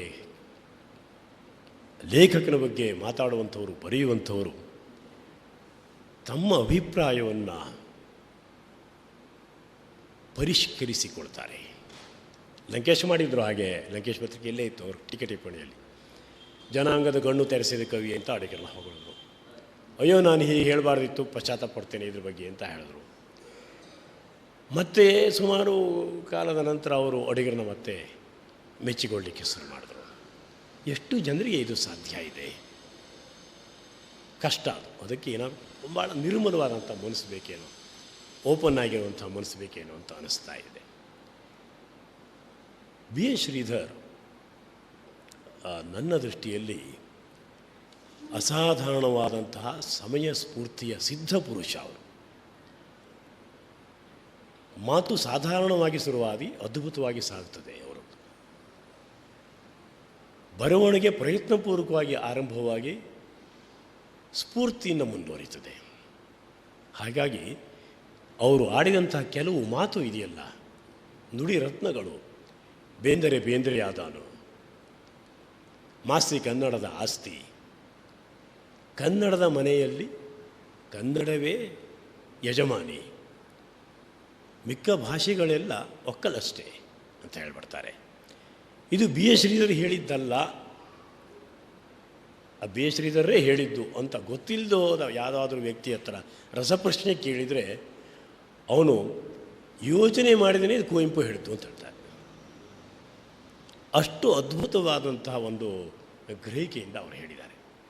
ಇದು ಎಷ್ಟು ಅಸಾಮಾನ್ಯವಾದಂಥ ಗ್ರಹಿಕೆ ಅಂದರೆ, ಎಲ್ಲಿಯವರೆಗೆ ಕನ್ನಡದ ಸಾಹಿತ್ಯದ ಮಾತು ಇರ್ತದೆಯೋ, ಎಲ್ಲಿಯವರೆಗೆ ಕನ್ನಡ ಭಾಷೆಯ ಆ ನಡೆ ಕರ್ನಾಟಕದಲ್ಲಿ ಹೇಗೆ ಇರಬೇಕು ಅಂತ ಇರ್ತದೆಯೋ, ಅಲ್ಲಿಯವರೆಗೆ ಶ್ರೀಧರರು ಸ್ಫೂರ್ತಿಯಿಂದ ಆಡಿದಂಥ ಈ ಮಾತುಗಳು ನಮ್ಮ ಜೊತೆಗೆ ಇರ್ತವೆ ಅಂತ ನನಗೆ ಅನಿಸ್ತಾ ಇದೆ.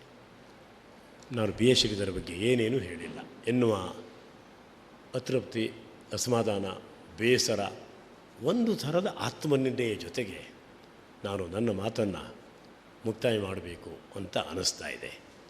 ಮುಂದೂ ಕೂಡ ನಾನು ಮಾತಾಡ್ಬೋದು, ಹೇಳಲಿಕ್ಕೆ ಬರೋದಿಲ್ಲ. ದೇವರು ಏನೋ ಈಗ ನಮ್ಗೆ ಬೋನಸ್ ಕೊಡ್ತಾ ಇದ್ದಾನೆ ಪ್ರತಿ ದಿವಸ.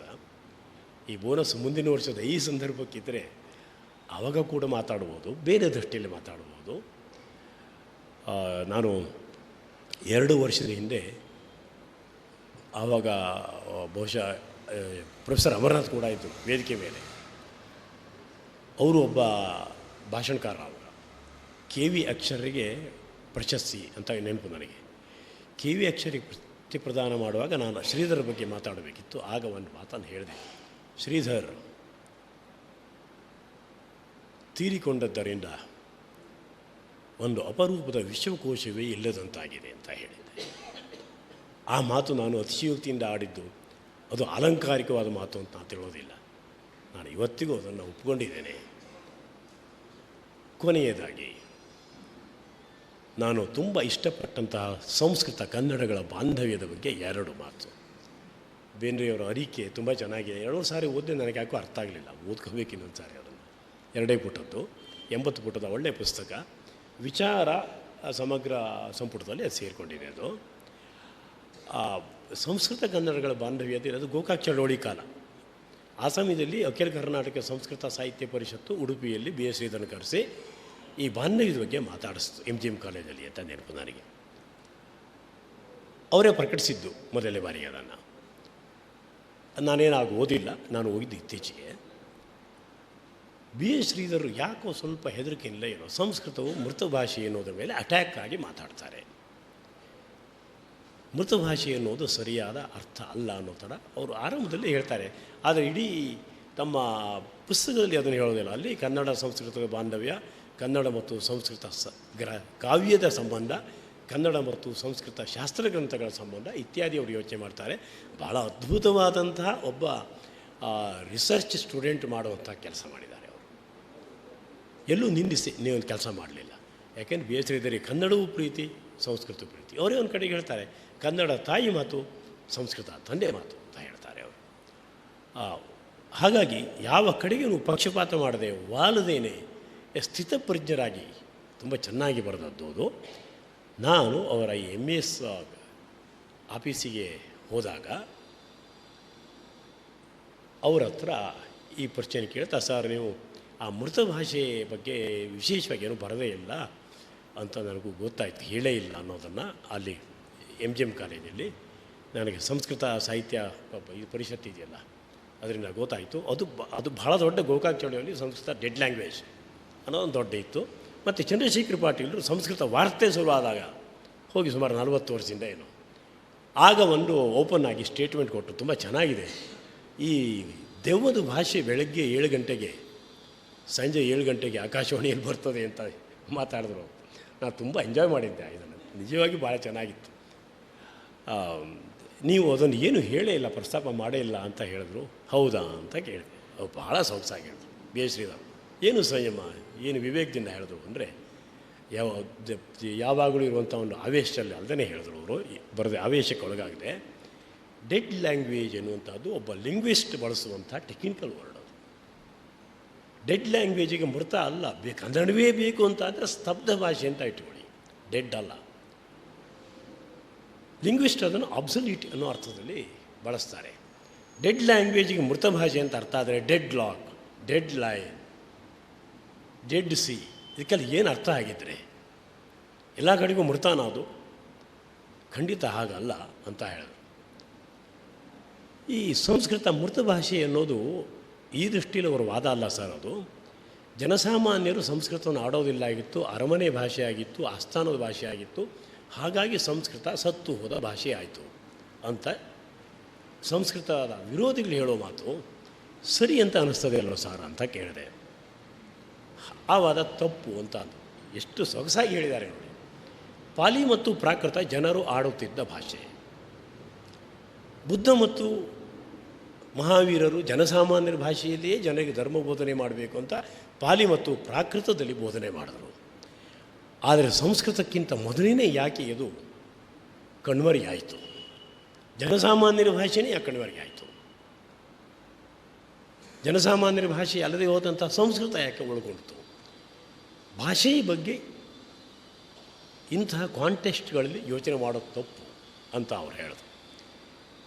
ಹಿಬ್ರು ಯೋಚನೆ ಮಾಡಿ, ರಾಜಕೀಯ ಆ ಸಂಘಟನೆ ಇಲ್ಲದೇ ಹಿಬ್ರು ನಾಶವಾಗಿ ಹೋಯಿತು. ಆದರೆ ಇಸ್ರೇಲ್ ಪುನರುತ್ಥಾನವಾದಾಗ ಹಿಬ್ರುವನ್ನು ಮತ್ತೆ ಅವರು ಕಟ್ಟಿಕೊಂಡ್ರು. ಒಂದು ಭಾಷೆ ಬೆಳವಣಿಗೆ, ಒಂದು ಭಾಷೆ ಸ್ತಬ್ಧವಾಗೋದು, ಒಂದು ಭಾಷೆ ಮರೆವಿಗೆ ಬರೋದು ಅದೊಂದು ರಾಜಕೀಯ ಘಟನೆ ಅಂತ ತಿಳ್ಕೊಳ್ಬೇಕು.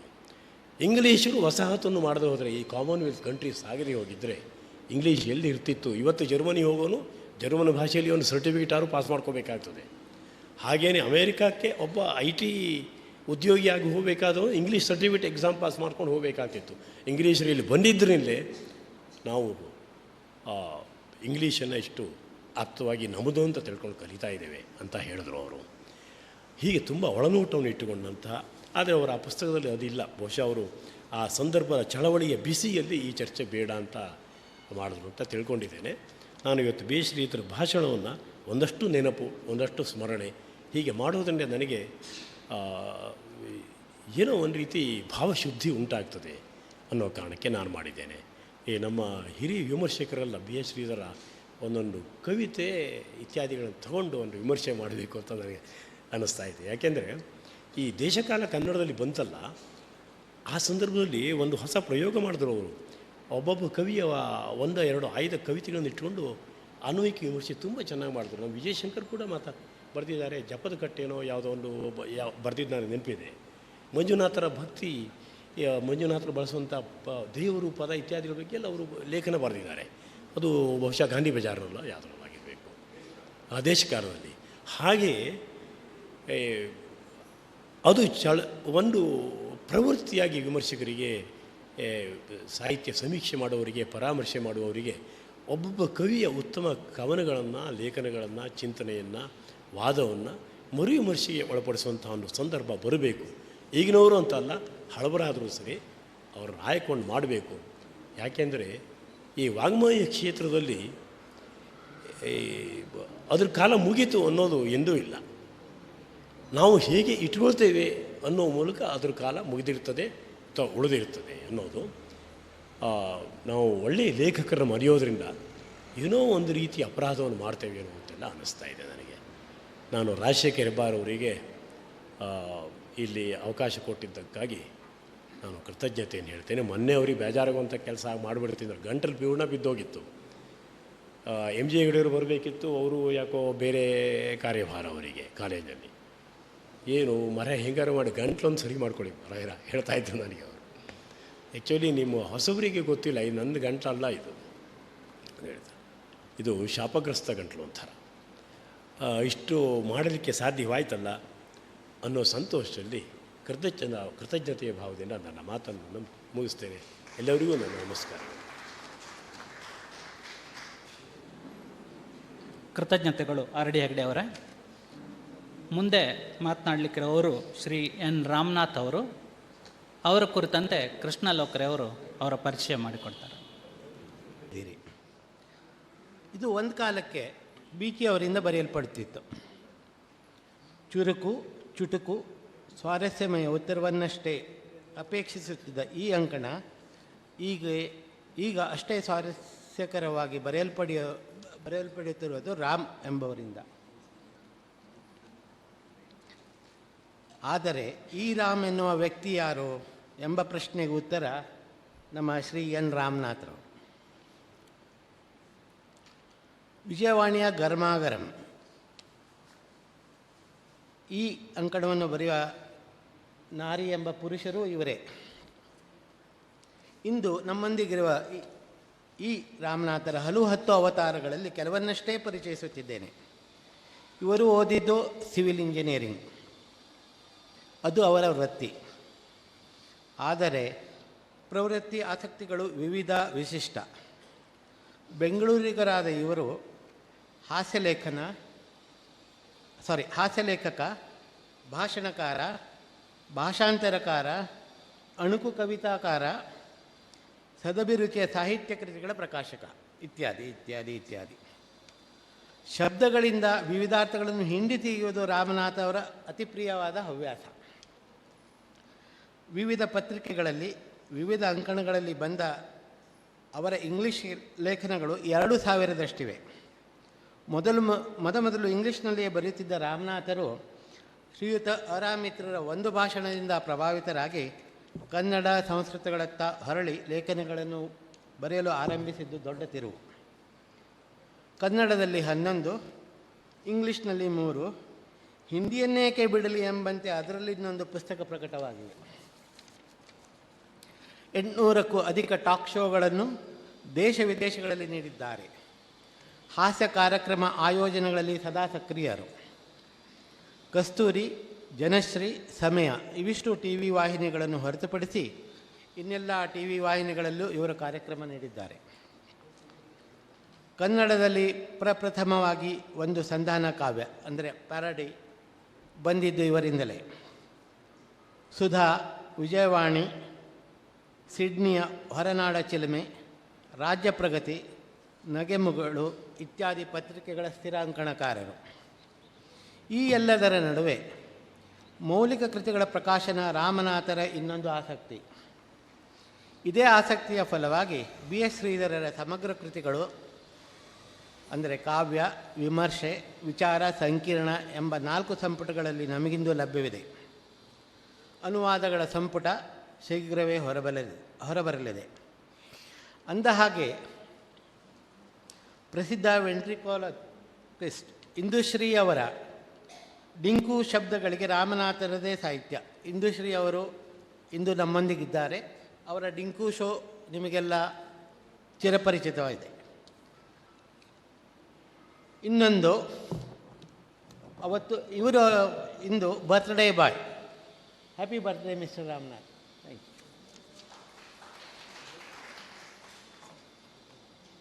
ಹುಟ್ಟುಹಬ್ಬದ ಶುಭಾಶಯಗಳನ್ನು ಕೋರಿರುವಂತಹ ಅವರ ಮತ್ತು ಮನಸ್ಸಿನಲ್ಲಿ ಕೋರಿರುವಂತಹ ನಿಮ್ಮ ಎಲ್ಲರಿಗೂ ನನ್ನ ಧನ್ಯವಾದಗಳನ್ನು ಅರ್ಪಿಸುತ್ತಾ ಇದ್ದೇನೆ.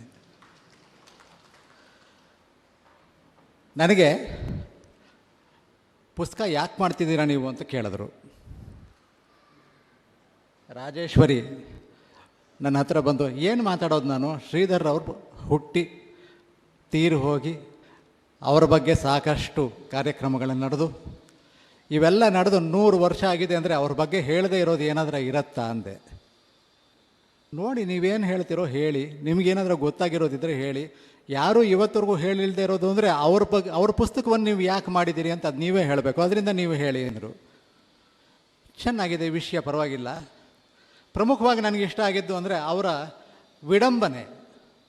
ಅವ್ರು ನೋಡಿ ಒಂದು ಕಡೆ ಬರೀತಾರೆ, ನಮಗೆಲ್ರಿಗೂ ಗೊತ್ತಿರುವಂತಹದ್ದು, ಪೂರ್ಣಮದಃ ಪೂರ್ಣಮಿದಂ ಪೂರ್ಣಾತ್ ಪೂರ್ಣಮುದಚ್ಯತೆ ಪೂರ್ಣಸ್ಯ ಪೂರ್ಣಮಾದಾಯ ಪೂರ್ಣಮೇವಾವಶಿಷ್ಯತೆ. ಭಾಳ ಚೆನ್ನಾಗಿರುವಂಥದ್ದು. ಆದರೆ ಇವರೇನು ಮಾಡಿದ್ದಾರೆ, ಪೂರ್ಣ ಅನ್ನೋಂಥ ಜಾಗದಲ್ಲಿ ಶೂನ್ಯ ಅನ್ನೋದನ್ನು ಹಾಕಿದ್ದಾರೆ. ಏನಾಯಿತು? ಶೂನ್ಯಮಿದಂ ಶೂನ್ಯಮದಃ ಶೂನ್ಯಾತ್ ಶೂನ್ಯಮುದಚ್ಯತೆ ಶೂನ್ಯಸ್ಯ ಶೂನ್ಯಮಾದಾಯ ಶೂನ್ಯಮೇವಾವಶಿಷ್ಯತೆ. ಅಲ್ವೇ? 0 - 0 = 0, 0 + 0 = 0, 0 / 0 = 0. ಯಾವುದು ಮಾಡಿದ್ರು 0 × 0 = 0, ಯಾವುದಾದ್ರೂ ಅಷ್ಟೇ ಶೂನ್ಯಮದಃ. ಆದರೆ ಅವರು ಈಗಿನ ಕಾಲದಲ್ಲಿ ಇಲ್ಲದೇ ಇದ್ದಿದ್ದರಿಂದ ಈ ಶೂನ್ಯಮದಃ ಶೂನ್ಯಮಿದಂ ಅಂತೇನು ಹೇಳಿದ್ದಾರೆ, ಅದು ರಾಹುಲ್ ಗಾಂಧಿಗೆ ಹೇಳಿರುವುದು ಅಲ್ಲ. ಇಲ್ಲವಾದರೆ ರಾಹುಲ್ ಗಾಂಧಿಗೆ ನೇರವಾಗಿ ಅನ್ವಯಿಸುವಂತಹದ್ದಾಗೋದು ಅದು. ಶೂನ್ಯಮದಃ ಶೂನ್ಯಮಿದಂ, ಅವನಿಗೂ ಅಷ್ಟೇ, ಅವನು ಶೂನ್ಯ, ಏನು ಸೇರಿಸಿದ್ರೂ ಶೂನ್ಯವೇ, ಏನು ತೆಗೆದ್ರೂ ಶೂನ್ಯವೇ ಅನ್ನುವಂತಹ ಮಟ್ಟಕ್ಕಾಗುವಂಥದ್ದು. ಈ ತರಹದ ವಿಡಂಬನೆಗಳು. ಅಲ್ಲದೆ ಬೇಂದ್ರೆಯವರ ಬಗ್ಗೆ ಅವರಿಗೆ ಇದ್ದಂತಹ ಒಂದು ಉತ್ಸಾಹ, ಕಾಳಜಿ, ಅಭಿರುಚಿ ಇವೆಲ್ಲವೂ ನನಗೆ ಮಾಸ್ಟರ್ ಹಿರಣ್ಣಯ್ಯನವರ ಮೂಲಕ ನನಗೂ ಕೂಡ ಅದು ಬಂದಂತಹದ್ದೇ. ಮಾಸ್ಟರ್ ಹಿರಣ್ಣಯ್ಯನವ್ರು ಹೇಳ್ತಾ ಇರ್ತಾರೆ, ಬಹಳ ಅದ್ಭುತವಾದಂತಹ 2 ಇನ್ಸಿಡೆಂಟ್ ಅವ್ರು ಹೇಳ್ತಾ ಇದ್ರು. ಒಂದು ಸರ್ತಿ ಅವರಿಲ್ಲೇ ಧಾರವಾಡದಲ್ಲಿ ಮುಂದ್ಗಡೆ ಸಾಲಿನಲ್ಲಿ ಮಾಸ್ಟರ್ ಹಿರಣ್ಣಯ್ಯನವ್ರು ಕೂತ್ಕೊಂಡಿದ್ದಾರೆ. ಅವ್ರ ಪಕ್ಕದಲ್ಲಿ ಕಾರಂತರು ಕೂತಿದ್ದಾರೆ. ಕಾರಂತರ ಪಕ್ಕದಲ್ಲಿ ತಾರಾಸು ಕೂತ್ಕೊಂಡಿದ್ರು. ಆನಾಕೃಷ್ಣರಾಯರು ಬಂದಿದ್ದರು. ಇವರೆಲ್ಲ ಕೂತ್ಕೊಂಡಿದ್ದಾರೆ. ಲಂಕೇಶ್ ವೇದಿಕೆ ಮೇಲಿದ್ದಾರೆ. ಆ ಲಂಕೇಶ್ ವೇದಿಕೆ ಮೇಲಿದ್ದಾಗ ಕನ್ನಡ ಸಾಹಿತ್ಯ ಇನ್ನು ಮುಂದುವರಿಯಬೇಕು ಎಂದರೆ, ಕನ್ನಡ ಸಾಹಿತ್ಯಕ್ಕೆ ಉತ್ತುಂಗಕ್ಕೆ ಹೋಗಬೇಕು ಎಂದರೆ, ಉತ್ಕೃಷ್ಟವಾಗಬೇಕು ಎಂದರೆ ಈ ಮುಂದಿನ ಸಾಲಿನಲ್ಲಿ ಇರುವವರೆಲ್ಲರೂ ಹೋಗಬೇಕು. ಇದು ಲಂಕೇಶ್ ಹೇಳಿದಂತಹ ಮಾತು. ಮಾಸ್ಟರ್ ಹಿರಣ್ಣಯ್ಯನವರು ಏನೋ ಅನಕೃಷ್ಣರೇ ಈ ಥರ ಅಂತ ಇದ್ದಾರಲ್ಲ. ಅನಕೃಷ್ಣರು ಸುಮ್ಮನೆ ಹೀಗೆ ಕೈ ಇಟ್ಕೊಂಡು ನಗುತ್ತಾ ಇದ್ದವರು ಹಾಗೇ ನಗುವನ್ನು ಕಂಟಿನ್ಯೂ ಮಾಡ್ಕೊಂಡು ಹೋದರು.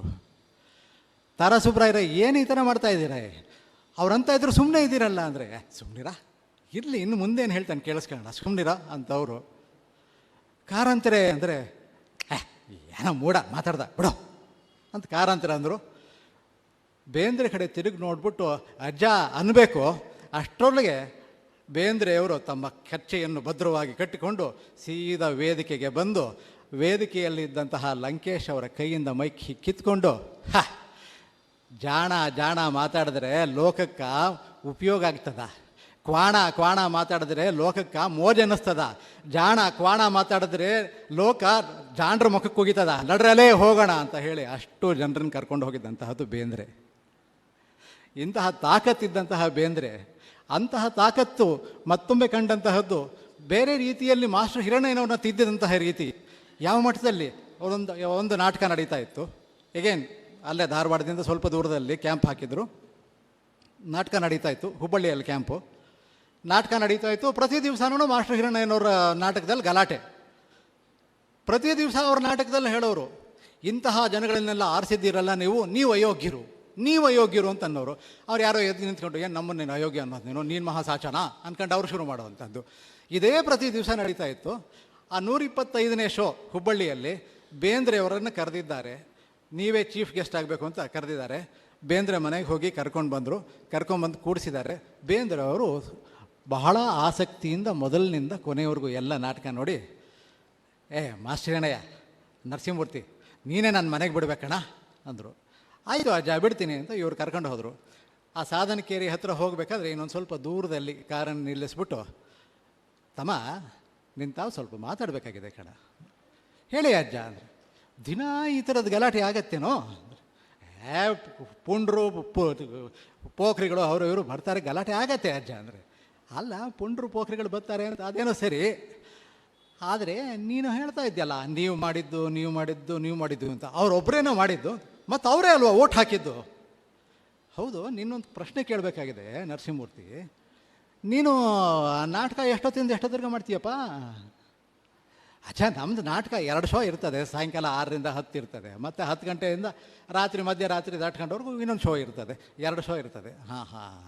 2 ಶೋ ಸೇರಿ ಎಷ್ಟು ಹೊತ್ತಾಯ್ತು? ಒಂದು 8 ಗಂಟೆ ಹೊತ್ತಾಗ್ತದೆ ಅಜ್ಜ. 8 ಗಂಟೆ ಹೊತ್ತು ನೀನು ನಾಟಕದಾಗೆ ವೇದಿಕೆ ಮೇಲೆ ಇರ್ತೀವಿ. ಆಯಿತು, 8 ಗಂಟೆ ಬಿಟ್ಟು ಇನ್ನು 16 ಗಂಟೆ ಹೊತ್ತಿರ್ತಾರಲ್ಲ ದಿನದಲ್ಲೇ, ಆಗೆಲ್ಲಿರ್ತೀನಿ ನೀನು? ಆಗ ಸಮಾಜದ ಮಧ್ಯನೇ ಇರ್ತೀನಿ. ಅಂದ್ರೆ ಆ ಸಮಾಜ ಹಾಕ್ತದಲ್ಲ ಕಸ, ಆ ಕಸದಾಗ ನಿನ್ನ ಪಾಲು ಅದೇ ಹೌದಲ್ಲ? ಹೌದು ಅಜ್ಜ, ಸ್ವಲ್ಪ ಇರ್ತದೆ, ಇಲ್ಲ ಅಂತ ಹೇಳಲಿಕ್ಕಾಗಲ್ಲ. ಹೌದು. ಮತ್ತು ನೀವು ಅಂತೀಯಲ್ಲ, ಅದ್ರ ಬದಲು ನಾವು ನಾಳೆಯಿಂದ ಏನಾಗ್ತದೆ ನೋಡ ಅಂದರು. ಮಾರನೇ ದಿವಸದಿಂದ ನಾವು ಅನ್ನಕ್ಕೆ ಶುರು ಮಾಡಿದ್ರು. ಮಾಸ್ಟರ್ ಹಿರಣ್ಣಯ್ಯನವರ ಏಳಿಗೆಗೆ ಕಾರಣವಾದಂತಹದ್ದು ಬೇಂದ್ರೆ.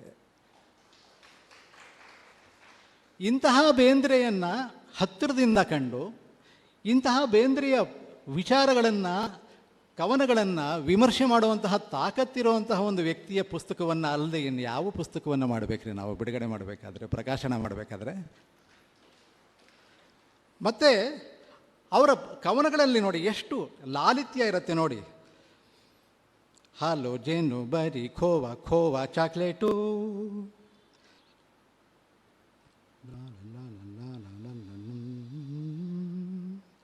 ಹಾಲು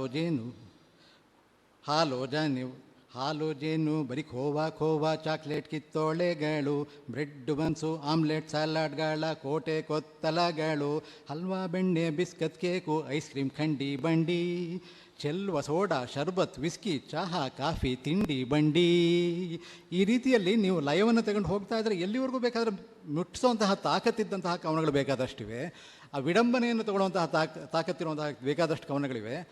ಆ ವಿಡಂಬನೆ, ಆ ಹಾಸ್ಯದ ರೀತಿ, ವಿಡಂಬನೆಯ ರೀತಿ, ಮತ್ತು ಪ್ರತಿಯೊಂದು ವಿಷಯದಲ್ಲಿ ಅವರು ರಾಜಕೀಯವನ್ನೇ ಆಗಲಿ ಸಮಾಜವನ್ನೇ ಆಗಲಿ ವಿಡಂಬನೆ ಮಾಡ್ತಿದ್ದಂತಹ ರೀತಿ ನೋಡಿ. ಮುಖಪ್ರಜ್ಞಾ ವಿಲಾಸ ಅಂತ ತಗೋತಾರೆ. ಬ್ಯಾ ಅಂದವನೇ ಬೊಮ್ಮಂ ಬಾಯಿ ತೆರೆದು ಆಕಾಶ ಕಗಲಂ ಕಿರಿದೆನಿಸಲ್ ಬಾಯಿ ಬಡುಕರನ್ ಸೃಜಿಸಲ್ ಬಾಯಿ ಬಲವಂ ಬೈಬಲೆಂದು ಸಾರಲ್ ನಿಧಿವರ್. ಈ ರೀತಿಯಲ್ಲಿ ಹಳೆಗನ್ನಡವನ್ನು ಸೇರಿಸಿಕೊಂಡು ಸಂಸ್ಕೃತವನ್ನು ಸೇರಿಸಿಕೊಂಡು ಪ್ರತಿಯೊಂದು ಭಾಷೆಯ ಪ್ರತಿಯೊಂದು, ಅವರಾಗಲೇ ಹೇಳ್ತಾ ಇದ್ರು ಇಟ್ಸ್ ಎ ಡೆಡ್ ಲ್ಯಾಂಗ್ವೇಜ್ ಅಂತ ಹೇಳ್ತಾರೆ ಅಂತ. It is not a dead language, it is a loaded language. It is a loaded language, it is a uploaded language.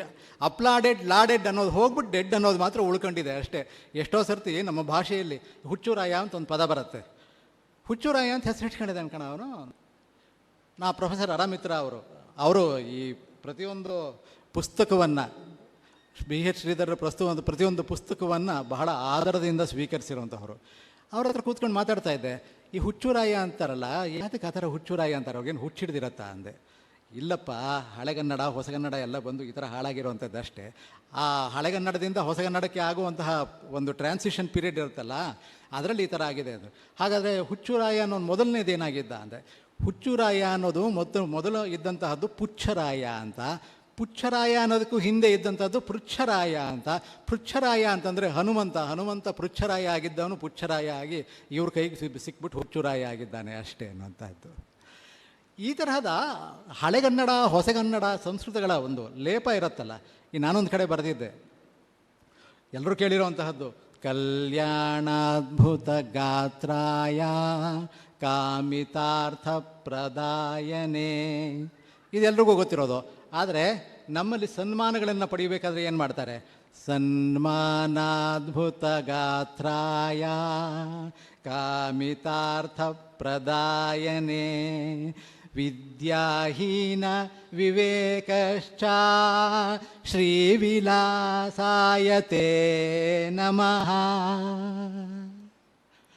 ಇವನು ಬೇರೆ ಏನೂ ಇಲ್ಲ, ಸನ್ಮಾನ ಅದ್ಭುತ ಗಾತ್ರಾಯ, ಅದ್ಭುತ ಗಾತ್ರದ ಸನ್ಮಾನವನ್ನು ಮಾಡಿಸಿಕೊಳ್ಳಲಿಕ್ಕಾಗಿ, ಕಾಮಿತ ಬಯಸಿದ, ಅರ್ಥ ದುಡ್ಡನ್ನು, ಪ್ರದಾಯನೇ ಕೊಡುವವನೇ. ಇವನಿಗೇನು ಕ್ವಾಲಿಫಿಕೇಷನ್ನು? ವಿದ್ಯಾಹೀನ, ವಿದ್ಯೆ ಏನೂ ಇಲ್ಲ. ವಿವೇಕ ಇದೆಯಾ? ಅದೂ ಇಲ್ಲ. ವಿದ್ಯಾಹೀನ ವಿವೇಕಶ್ಚ. ಹಾಗಾದರೆ ಏನಿದೆ? ಶ್ರೀವಿಲಾಸ. ಇವನ ಮನೆಯಲ್ಲಿ ಲಕ್ಷ್ಮೀ ತಾಂಡವಾಡುತ್ತಿದ್ದಾಳೆ. ಶ್ರೀವಿಲಾಸಾಯ ತೇ ನಮಃ. ಈ ರೀತಿಯಲ್ಲಿ ಮೊದಲ 5 ಜ್ಞಾನಪೀಠ ಪ್ರಶಸ್ತಿಗಳು ತೂಕವಾಗಿ ಬಂದವು. ಆಮೇಲಿಂದು ಒಂದು ತೂಕವೇ ಇಲ್ಲದ್ದು, ಇನ್ನೊಂದು ಕಂಬಾರದ್ದು ಅಂತ ನಾನೇ ಯಾವುದೋ ಒಂದು ಇದರ ಕಡೆ ಬರೆದಿದ್ದೆ. ಈ ರೀತಿಯಲ್ಲಿ ಬಂದಂತಹ ಪ್ರಶಸ್ತಿಗಳು ಬರುವಂತಹ ಪ್ರಶಸ್ತಿಗಳು ಯಾವುದು ಶ್ರೀಧರ್ ಅವ್ರಿಗೆ ಬರದೇ ಇದ್ದದ್ರಿಂದ ಅವರದು ಇನ್ನೂ ತೂಕ ಹೆಚ್ಚಾಗಿದೆ ಅಂತ ನನ್ನ ಅನಿಸಿಕೆ. ಕೆಲವು ಪ್ರಶಸ್ತಿಗಳು ಕೊಡುವುದರಿಂದ ತೂಕ ಹೆಚ್ಚುತ್ತದೆ, ಕೆಲವು ಪ್ರಶಸ್ತಿಗಳನ್ನು ಪಡೆಯದಿರುವುದರಿಂದ ತೂಕ ಹೆಚ್ಚುತ್ತದೆ. ನಮ್ಮ ಡಿ ವಿ ಜಿ ಅವರಿಗೆ ಎಷ್ಟೋ ಪ್ರಶಸ್ತಿಗಳು ಬರ್ಬೋದಾಗಿತ್ತು. ಆದರೆ ಡಿ ವಿ ಜಿ ಅವ್ರಿಗೆ ಬಂದಂಥಷ್ಟು ಕಡಿಮೆ ಪ್ರಶಸ್ತಿಯಿಂದ ಅವರ ತೂಕ ಏನೂ ಕಡಿಮೆ ಆಗಿಲ್ಲ. ಅದೇ ರೀತಿಯಲ್ಲಿ ನಮ್ಮ ಬಿ ಎಚ್ ಶ್ರೀಧರ್ ಅವರ ತೂಕವು ಯಾವುದೇ ರೀತಿಯಲ್ಲಿ ಕಡಿಮೆ ಆಗಿಲ್ಲ ಅನ್ನೋದನ್ನು ನಾನಲ್ಲ, ಪ್ರೊಫೆಸರ್ ಜಿ ವೆಂಕಟಸುಬ್ಬಯ್ಯ ಅವರು ಬೆಂಗಳೂರಿನಲ್ಲಿ ಅವರ ಪುಸ್ತಕ ಬಿಡುಗಡೆ ಸಮಾರಂಭದಲ್ಲಿ ಹೇಳಿದರು. ಆಗಿನ ಕಾಲದಲ್ಲಿ ಇದ್ದಂತಹ 3 ಶ್ರೇಷ್ಠರಲ್ಲಿ, ಈ ಪ್ರಾಂತ್ಯದಲ್ಲಿದ್ದಂತಹ ಶ್ರೇಷ್ಠರಲ್ಲಿ ಪರಮೇಶ್ವರ ಭಟ್ರು, ಗೋಪಾಲಕೃಷ್ಣ ಅಡಿಗರು ಮತ್ತು ಬಿ ಎಚ್ ಶ್ರೀಧರ್ ಇಬ್ಬರು ಸಮಸಮಾನಾಗಿದ್ದರಷ್ಟೇ ಹೊರತು ಯಾರಲ್ಲೂ ಹೆಚ್ಚು ಕಡಿಮೆ ಏನೇನೂ ಇರಲಿಲ್ಲ. ಅದೇ ತೂಕ ಇದ್ದಂತಹ ಬಿ ಎಚ್ ಶ್ರೀಧರ್ ಅವರಿಗೆ ಹೆಚ್ಚು ಪ್ರಾಮುಖ್ಯತೆ ಸಿಕ್ಕದಿರುವುದು ಒಂದು ವಿಪರ್ಯಾಸ ಅಂತ ಅವರೇ ಹೇಳಿದಂಥದ್ದು. ಇದು ನನ್ನ ಮಾತಲ್ಲ, ಜಿ ವೆಂಕಟಸುಬ್ಬಯ್ಯ ಅವರ ಮಾತು. ಇಂತಹ ವ್ಯಕ್ತಿತ್ವವನ್ನು ಹೊಂದಿ, ಇಂತಹ ಪಾಂಡಿತ್ಯವನ್ನು ಹೊಂದಿರುವಂತಹ ಒಂದು ಸಾಹಿತಿಯ ಪುಸ್ತಕಗಳನ್ನು ನಾವು ಹೊರತರಬೇಕಾದರೆ ಅದಕ್ಕಿಂತ ದೊಡ್ಡದಾದಂತಹ ಹೆಮ್ಮೆ ಯಾವುದೂ ಇಲ್ಲ ಅನ್ನುವಂತಹ ಕಾರಣಗಳಿಂದ ನಾವು ಈ ಪುಸ್ತಕವನ್ನು ಹೊರತಂದಿದ್ದೇವೆ. ಅವರ ಯಾವುದೇ ಕೃತಿ, ಅಷ್ಟೇ ಅಲ್ಲದೆ ಅವರಷ್ಟೇ ತೂಕವಾದ ಯಾವುದೇ ಕೃತಿಯನ್ನು ಯಾರೇ ಮುಂದೆ ತಂದರೂ ಕೂಡ ನಾವು ಅದೆಷ್ಟೇ ಪುಟಗಳಿದ್ದರೂ ಪ್ರಕಟಿಸಕ್ಕೆ ಮುಂದೆ ಬರುತ್ತೇವೆ, ಸಂತೋಷ ಪಡುತ್ತೇವೆ, ಹರ್ಷದಿಂದ ಅದನ್ನು ಮುಂದೆ ತಂದು ಜನಗಳಿಗೆ ತಲುಪಿಸುತ್ತೇವೆ ಅಂತ ಹೇಳ್ತಾ ಇವತ್ತು ನನ್ನ ಕರೆದು ಇಷ್ಟು ಮಾತಾಡಲಿಕ್ಕೆ ಅವಕಾಶ ಕೊಟ್ಟಂತಹ ಎಲ್ಲರಿಗೂ ವಂದಿಸುತ್ತಾ ನನ್ನ ಮಾತು ಮುಗಿಸಿದ್ದೇನೆ. ನಮಸ್ಕಾರ. ಕೃತಜ್ಞತೆಗಳು ಸರ್. ಈಗ ಈ ಸಭೆಯ ಅಧ್ಯಕ್ಷರ ಮಾತು ಡಾಕ್ಟರ್ ಟಿ ನಾರಾಯಣ ಭಟ್ರಿಂದ. ಕಳೆದ 28 ವರ್ಷಗಳಿಂದ ನಮ್ಮ ಜೊತೆ ಇದ್ದು ನಮ್ಮ ಸುಖ ದುಃಖಗಳಲ್ಲಿ ಭಾಗಿಯಾದ ನಾರಾಯಣ ಭಟ್ರು ಇಂದಿಗೂ ನಮ್ಮನ್ನು ಹೆಚ್ಚು ಹೆಚ್ಚು ಪ್ರೋತ್ಸಾಹಿಸ್ತಾ ಹೆಚ್ಚು ಕೆಲಸ ಮಾಡೋದಕ್ಕೆ ಪ್ರೇರಣೆಯಾಗಿರೋರು. ದಯವಿಟ್ಟು ನಾರಾಯಣ ಭಟ್ರು ಮಾತಾಡಬೇಕು ಅಂತ ಕೇಳ್ಕೊಳ್ತೇನೆ.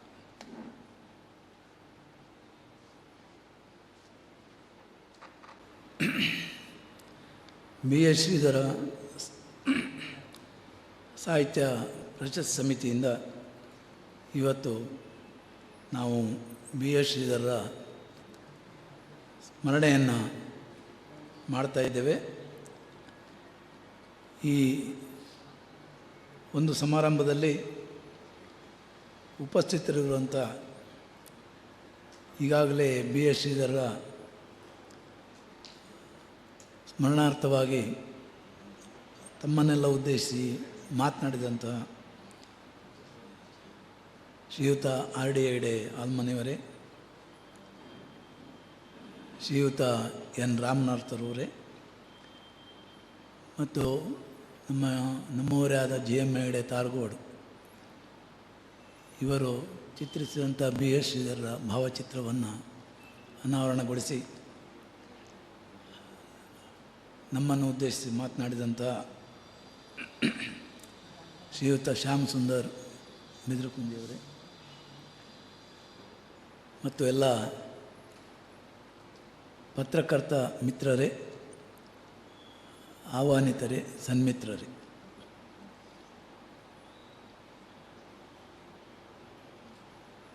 ಬಿ ಎಸ್ ಶ್ರೀಧರರ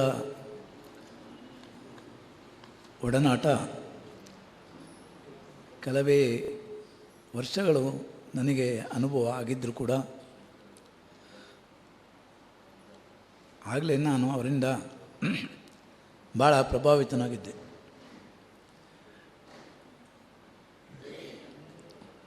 ಅವರ ಸಂಗತಿಗೆ ಕುಳಿತು ಮಾತನಾಡೋದಂದರೆ ಭಾಳ ಒಂದು ಥರ ಖುಷಿ ಅನ್ನಿಸ್ತಿತ್ತು. ವಿಚಾರಗಳು ಎಲ್ಲೋ ಶುರುವಾಗಿ ಎಲ್ಲೋ ಮುಕ್ತಾಯವಾಗಿ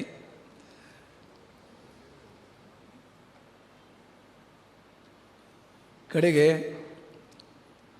ಮನೆಗೆ ಹೋದ್ರಂತೂ ಅವರ ಮತ್ತು ರಮಕ್ಕನ ಆದಿಚಾರತ್ಯ ಸ್ವೀಕರಿಸದೆ ಹೋಗುವಂತಿರಲಿಲ್ಲ. ಅಷ್ಟೊಂದು ಆತ್ಮೀಯತೆ. ಅದು ಮಾತ್ರ ಅಲ್ಲ, ಅವರು ಓರ್ವ ಪ್ರೊಫೆಸರಾಗಿ, ಶಿಕ್ಷಕರಾಗಿ, ಕವಿಯಾಗಿ, ವಿಮರ್ಶಕರಾಗಿ ಏನೇ ಇದ್ದರೂ ಕೂಡ ಸಮಾಜಮುಖಿ ಜೀವನ ಇತ್ತು ಅವ್ರದ್ದು. ಅಲ್ಲಿ ನಗರಸಭೆಯವರು ಆವಾಗ ಮುನ್ಸಿಪಾಲ್ಟಿ ಇತ್ತು. ಮುನ್ಸಿಪಾಲ್ಟಿಯವರು ಆ ರೋಡು ಸರಿ ಮಾಡಲಿಲ್ಲ. ಅವರಿಗೆ ನಾನು ಫೋನ್ ಮಾಡಿ ಹೇಳಿದ್ದೆ, ಪತ್ರ ಬರೆದಿದ್ದೆ. ಇದನ್ನೆಲ್ಲ ಅವರು ಹೇಳ್ತಿದ್ರು. ಕುಡಿಯೋ ನೀರಿನ ಸಮಸ್ಯೆ ಇದರ ಬಗ್ಗೂ ಮಾತನಾಡ್ತಿದ್ರು. ಅಂದರೆ ಸಮಾಜದ ಬಗ್ಗೆ ಭಾಳ ಕಳಕಳಿ ಇತ್ತು. ಇವತ್ತು ನಾವು ಬೆಳಗ್ಗಿನಿಂದ ಸಂಜೆಯವರೆಗೆ ಅವರ ಸ್ಮರಣಾರ್ಥ ಈ ಕಾರ್ಯಕ್ರಮವನ್ನು ಹಮ್ಮಿಕೊಂಡಿದ್ದೇವೆ. ನಾವು ಈ ಸಮಯದಲ್ಲಿ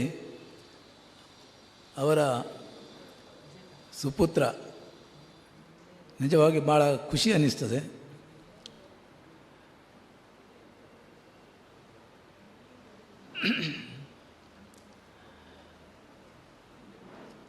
ಹೆಬ್ಬಾರ ರಾಜಶೇಖರ್ ಹೆಬ್ಬಾರ್ ಹುಟ್ಟಿದರೆ ಹುಟ್ಟಬೇಕು ಇಂಥ ಮಗ. ಯಾಕಂದರೆ ತನ್ನಪ್ಪನ ಸ್ಮರಣೆಯಲ್ಲಿ ಇವತ್ತಿನವರೆಗೆ ಅವರು ಈ ಕಾರ್ಯಕ್ರಮವನ್ನು ಭಾಳ ಚೆನ್ನಾಗಿ ಅವರ ಬಿ ಎಸ್ ಶ್ರೀಧರರ ಅಭಿಮಾನಿಗಳು, ಬಂಧುಗಳು, ಕಡೆಗೆ ಅವರ ಶಿಷ್ಯರು ಎಲ್ಲರನ್ನು ಕರೆಸಿ ಭಾಳ ಚೆನ್ನಾಗಿ ಕಾರ್ಯಕ್ರಮವನ್ನು ಸಂಯೋಜಿಸ್ತಾರೆ. ಅದರಲ್ಲಿ ಒಂದು ದಿವಸನೂ ಬೇಸರ, ಅಯ್ಯೋ ಇಷ್ಟು ದಿವಸ ನಡೆಸಬೇಕು, ಇದನ್ನು ಹೇಗೆ ನಡೆಸಬೇಕು ಎನ್ನುವಂಥ ಒಂದು ಆತಂಕ ಅವರಲ್ಲಿಲ್ಲ. ಅನೇಕ ಸಮಸ್ಯೆಗಳು ಎಲ್ರಿಗೂ ಇದೆ. ಆದರೆ ರಾಜಶೇಖರ್ ಹೆಬ್ಬಾರಿಗೆ ಸ್ವಲ್ಪ ಜಾಸ್ತಿಯೇ ಇದೆ ಅನ್ನಿಸ್ತದೆ. ಅನೇಕ ಸಮಸ್ಯೆಗಳ ಮಧ್ಯೆಯೂ ಈ ಒಂದು ಕಾರ್ಯಕ್ರಮವನ್ನು ಮಾಡ್ತಾರಲ್ಲ, ನಾವು ಅದಕ್ಕೆ ಅವರಿಗೆ ನಿಜವಾಗಿ ಅಭಿನಂದನೆಯನ್ನು ಸಲ್ಲಿಸಬೇಕು. ಸಂತಿಗೆ ಕಿರಣ್ ಭಟ್ರು ಸೆಂಟ್ರಲ್ ಗೌರ್ಮೆಂಟು ಎಂಪ್ಲಾಯ್ ಆಗಿದ್ದರೂ ಕೂಡ ಬಿಡುವು ಮಾಡ್ಕೊಂಡು ಬರ್ತಾರೆ, ಸಲಹೆ ಸೂಚನೆ ಕೊಡ್ತಾರೆ, ಎಲ್ಲ ಕಾರ್ಯಕ್ರಮಗಳನ್ನು ನಿಯಮಬದ್ಧವಾಗಿ ಯಥೋಚಿತವಾಗಿ ನಡೆಯುವಂತೆ ಮಾಡ್ತಾರೆ. ಅವರೊಂದಿಗೆ ಶ್ರೀಯುತ ಅಮರ್ನಾಥ್, ವಿಷ್ಣು ಹೆಗಡೆ, ಜಗದೀಶ್ ಭಂಡಾರಿ, GN ಹೆಗಡೆ, CN ಹೆಗಡೆ, ಅವರಿಗೆ ಆರಾಮಿಲ್ಲ, ಇಲ್ಲ ಊರಲ್ಲಿ, CR ಶಾನ್ಭಾಗ್, ವಿಜಯ ಭಟ್, ಯಶವಂತ್ ನಾಯಕ್, ವಿಠಲ್ ಭಂಡಾರಿ, ಅನಂತ ಐತಾಳ್, ಶ್ರೀಪಾದ್ ಭಟ್, ಇನ್ನಿತರರು ಇದ್ದಾರೆ. ಅನೇಕ ಸದಸ್ಯರು ನಮ್ಮೊಂದಿಗೆ ಕೈಗೂಡಿಸಿಕೊಂಡು ಭಾಳ ಯೋಗ್ಯವಾದ ಒಂದು ಕಾರ್ಯಕ್ರಮವನ್ನು ಹಮ್ಮಿಕೊಳ್ತಾರೆ. BS ಶ್ರೀಧರ ನೆನಪು ಸದಾ ನಮ್ಮೊಂದಿಗೆ ಇರಲಿ,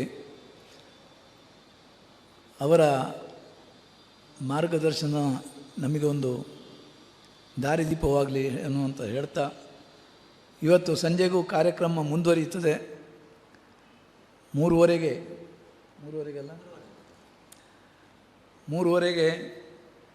BS ಶ್ರೀ ಪ್ರಶಸ್ತಿ ಪ್ರದಾನ ಸಮಾರಂಭ ಇದೆ. ಈಗಾಗಲೇ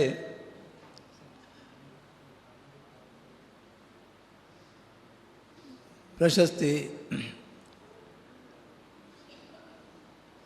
ಯೋಗ್ಯರಾದ ಶ್ರೀಯುತ SR ವಿಜಯಶಂಕರ್ ನಮ್ಮೊಂದಿಗಿದ್ದಾರೆ. ಡಾಕ್ಟರ್ ವಿಜಯಶಂಕರ್ ವೆಂಕಟೇಶ್ ಮೂರ್ತಿಯವರು ಸಂಜೆಗೆ ಬಂದು ಅಧ್ಯಕ್ಷತೆ ವಹಿಸ್ತಾರೆ. ಈ ಒಂದು ಕಾರ್ಯಕ್ರಮಕ್ಕೂ ತಾವುಗಳೆಲ್ಲ ಬರಬೇಕು, ತಮ್ಮ ಸ್ನೇಹಿತರನ್ನು, ಬಂಧು ಮಿತ್ರರನ್ನು ಕರೆತರಬೇಕು ಹೇಳುವಂಥದ್ದನ್ನು ಹೇಳ್ತಾ ತಮಗೆ ಮತ್ತೊಮ್ಮೆ ನಮಸ್ಕರಿಸಿ ನನ್ನ ಮಾತುಗಳನ್ನು ಮುಗಿಸ್ತೇನೆ. ಓಂ ಶಾಂತಿ. ಸಭಾ ಕಾರ್ಯಕ್ರಮದ ಮುಕ್ತಾಯಕ್ಕೆ ಬರ್ತಾ ಇದ್ದೇವೆ. ಕೃತಜ್ಞತಾ ಸಮರ್ಪಣೆ ಮತ್ತು ಈ ಕೃತಜ್ಞತಾ ಸಮರ್ಪಣೆಯ ನಂತರ ಜಗದೀಶ್ನ, ಶೈಲಾ ಮಂಗಳೂರು ಮತ್ತು KP ಹೆಗಡೆ ಅವರು ಶ್ರೀಧರ್ರ ಕೆಲವು ಹಾಡುಗಳನ್ನು ನಮ್ಮೆದುರಿಗೆ ಪ್ರಸ್ತುತಪಡಿಸಲಿಕ್ಕಿದ್ದಾರೆ. ಅದರ ನಂತರ ಊಟ ಇರುತ್ತೆ. ಇವತ್ತಿನ ಈ ನೆನಪು, ಶ್ರೀಧರ ನೆನಪು ಕಾರ್ಯಕ್ರಮವನ್ನು ಮತ್ತು ಶತಮಾನೋತ್ಸವದ ತೈಲಚಿತ್ರವನ್ನು ಅನಾವರಣಗೊಳಿಸಿದ ಈ ಕಾರ್ಯಕ್ರಮವನ್ನು ನಡೆಸಿಕೊಟ್ಟ ಎಲ್ಲರಿಗೂ BS ಶ್ರೀಧರ ಸಾಹಿತ್ಯ ಪ್ರಶಸ್ತಿ ಸಮಿತಿಯ ಪರವಾಗಿ ವಂದನೆಗಳನ್ನು ಸಲ್ಲಿಸ್ತೇನೆ. ಮಾನ್ಯ ಶ್ಯಾಮ್ ಸುಂದರ ಬಿದಿರುಕೊಂದ್ರೆಯವರು ನಮ್ಮ ಜೊತೆ ಇದ್ದು ತೈಲಚಿತ್ರವನ್ನು ಅನಾವರಣ ಮಾಡಿದ್ದಾರೆ. ಅವರಿಗೆ ನಮ್ಮ ಪ್ರೀತಿಯ ದ್ಯೋತಕವಾಗಿ ಒಂದು ಪುಸ್ತಕ ಕಾಣಿಕೆಯನ್ನು ನೀಡಬೇಕು ಅಂತ ರಮೇಶ್ ವೈದ್ಯರನ್ನು ಕೇಳ್ಕೊಳ್ತೇನೆ. ರಮೇಶ್ ವೈದ್ಯ, ಪುಸ್ತಕ.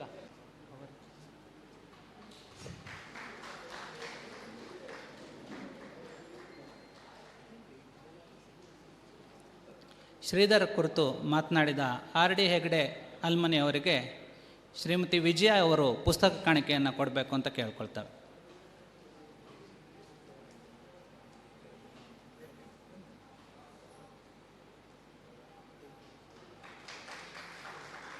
ವಿಜಯ, ಒಂದು ನಿಮಿಷ.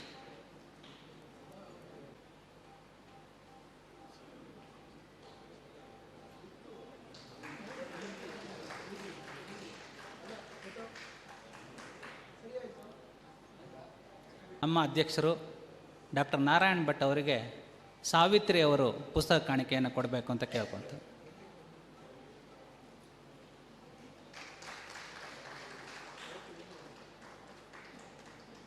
ನಾವು ಕೇಕ್ ಕಟ್ ಮಾಡಿ ಆಚರಿಸೋಣ ಅಂತ ಯೋಚನೆ ಮಾಡ್ತಿದ್ದೀವಿ. ದಯವಿಟ್ಟು ರಾಮನಾಥ್ ಅವರು ಬರಬೇಕು.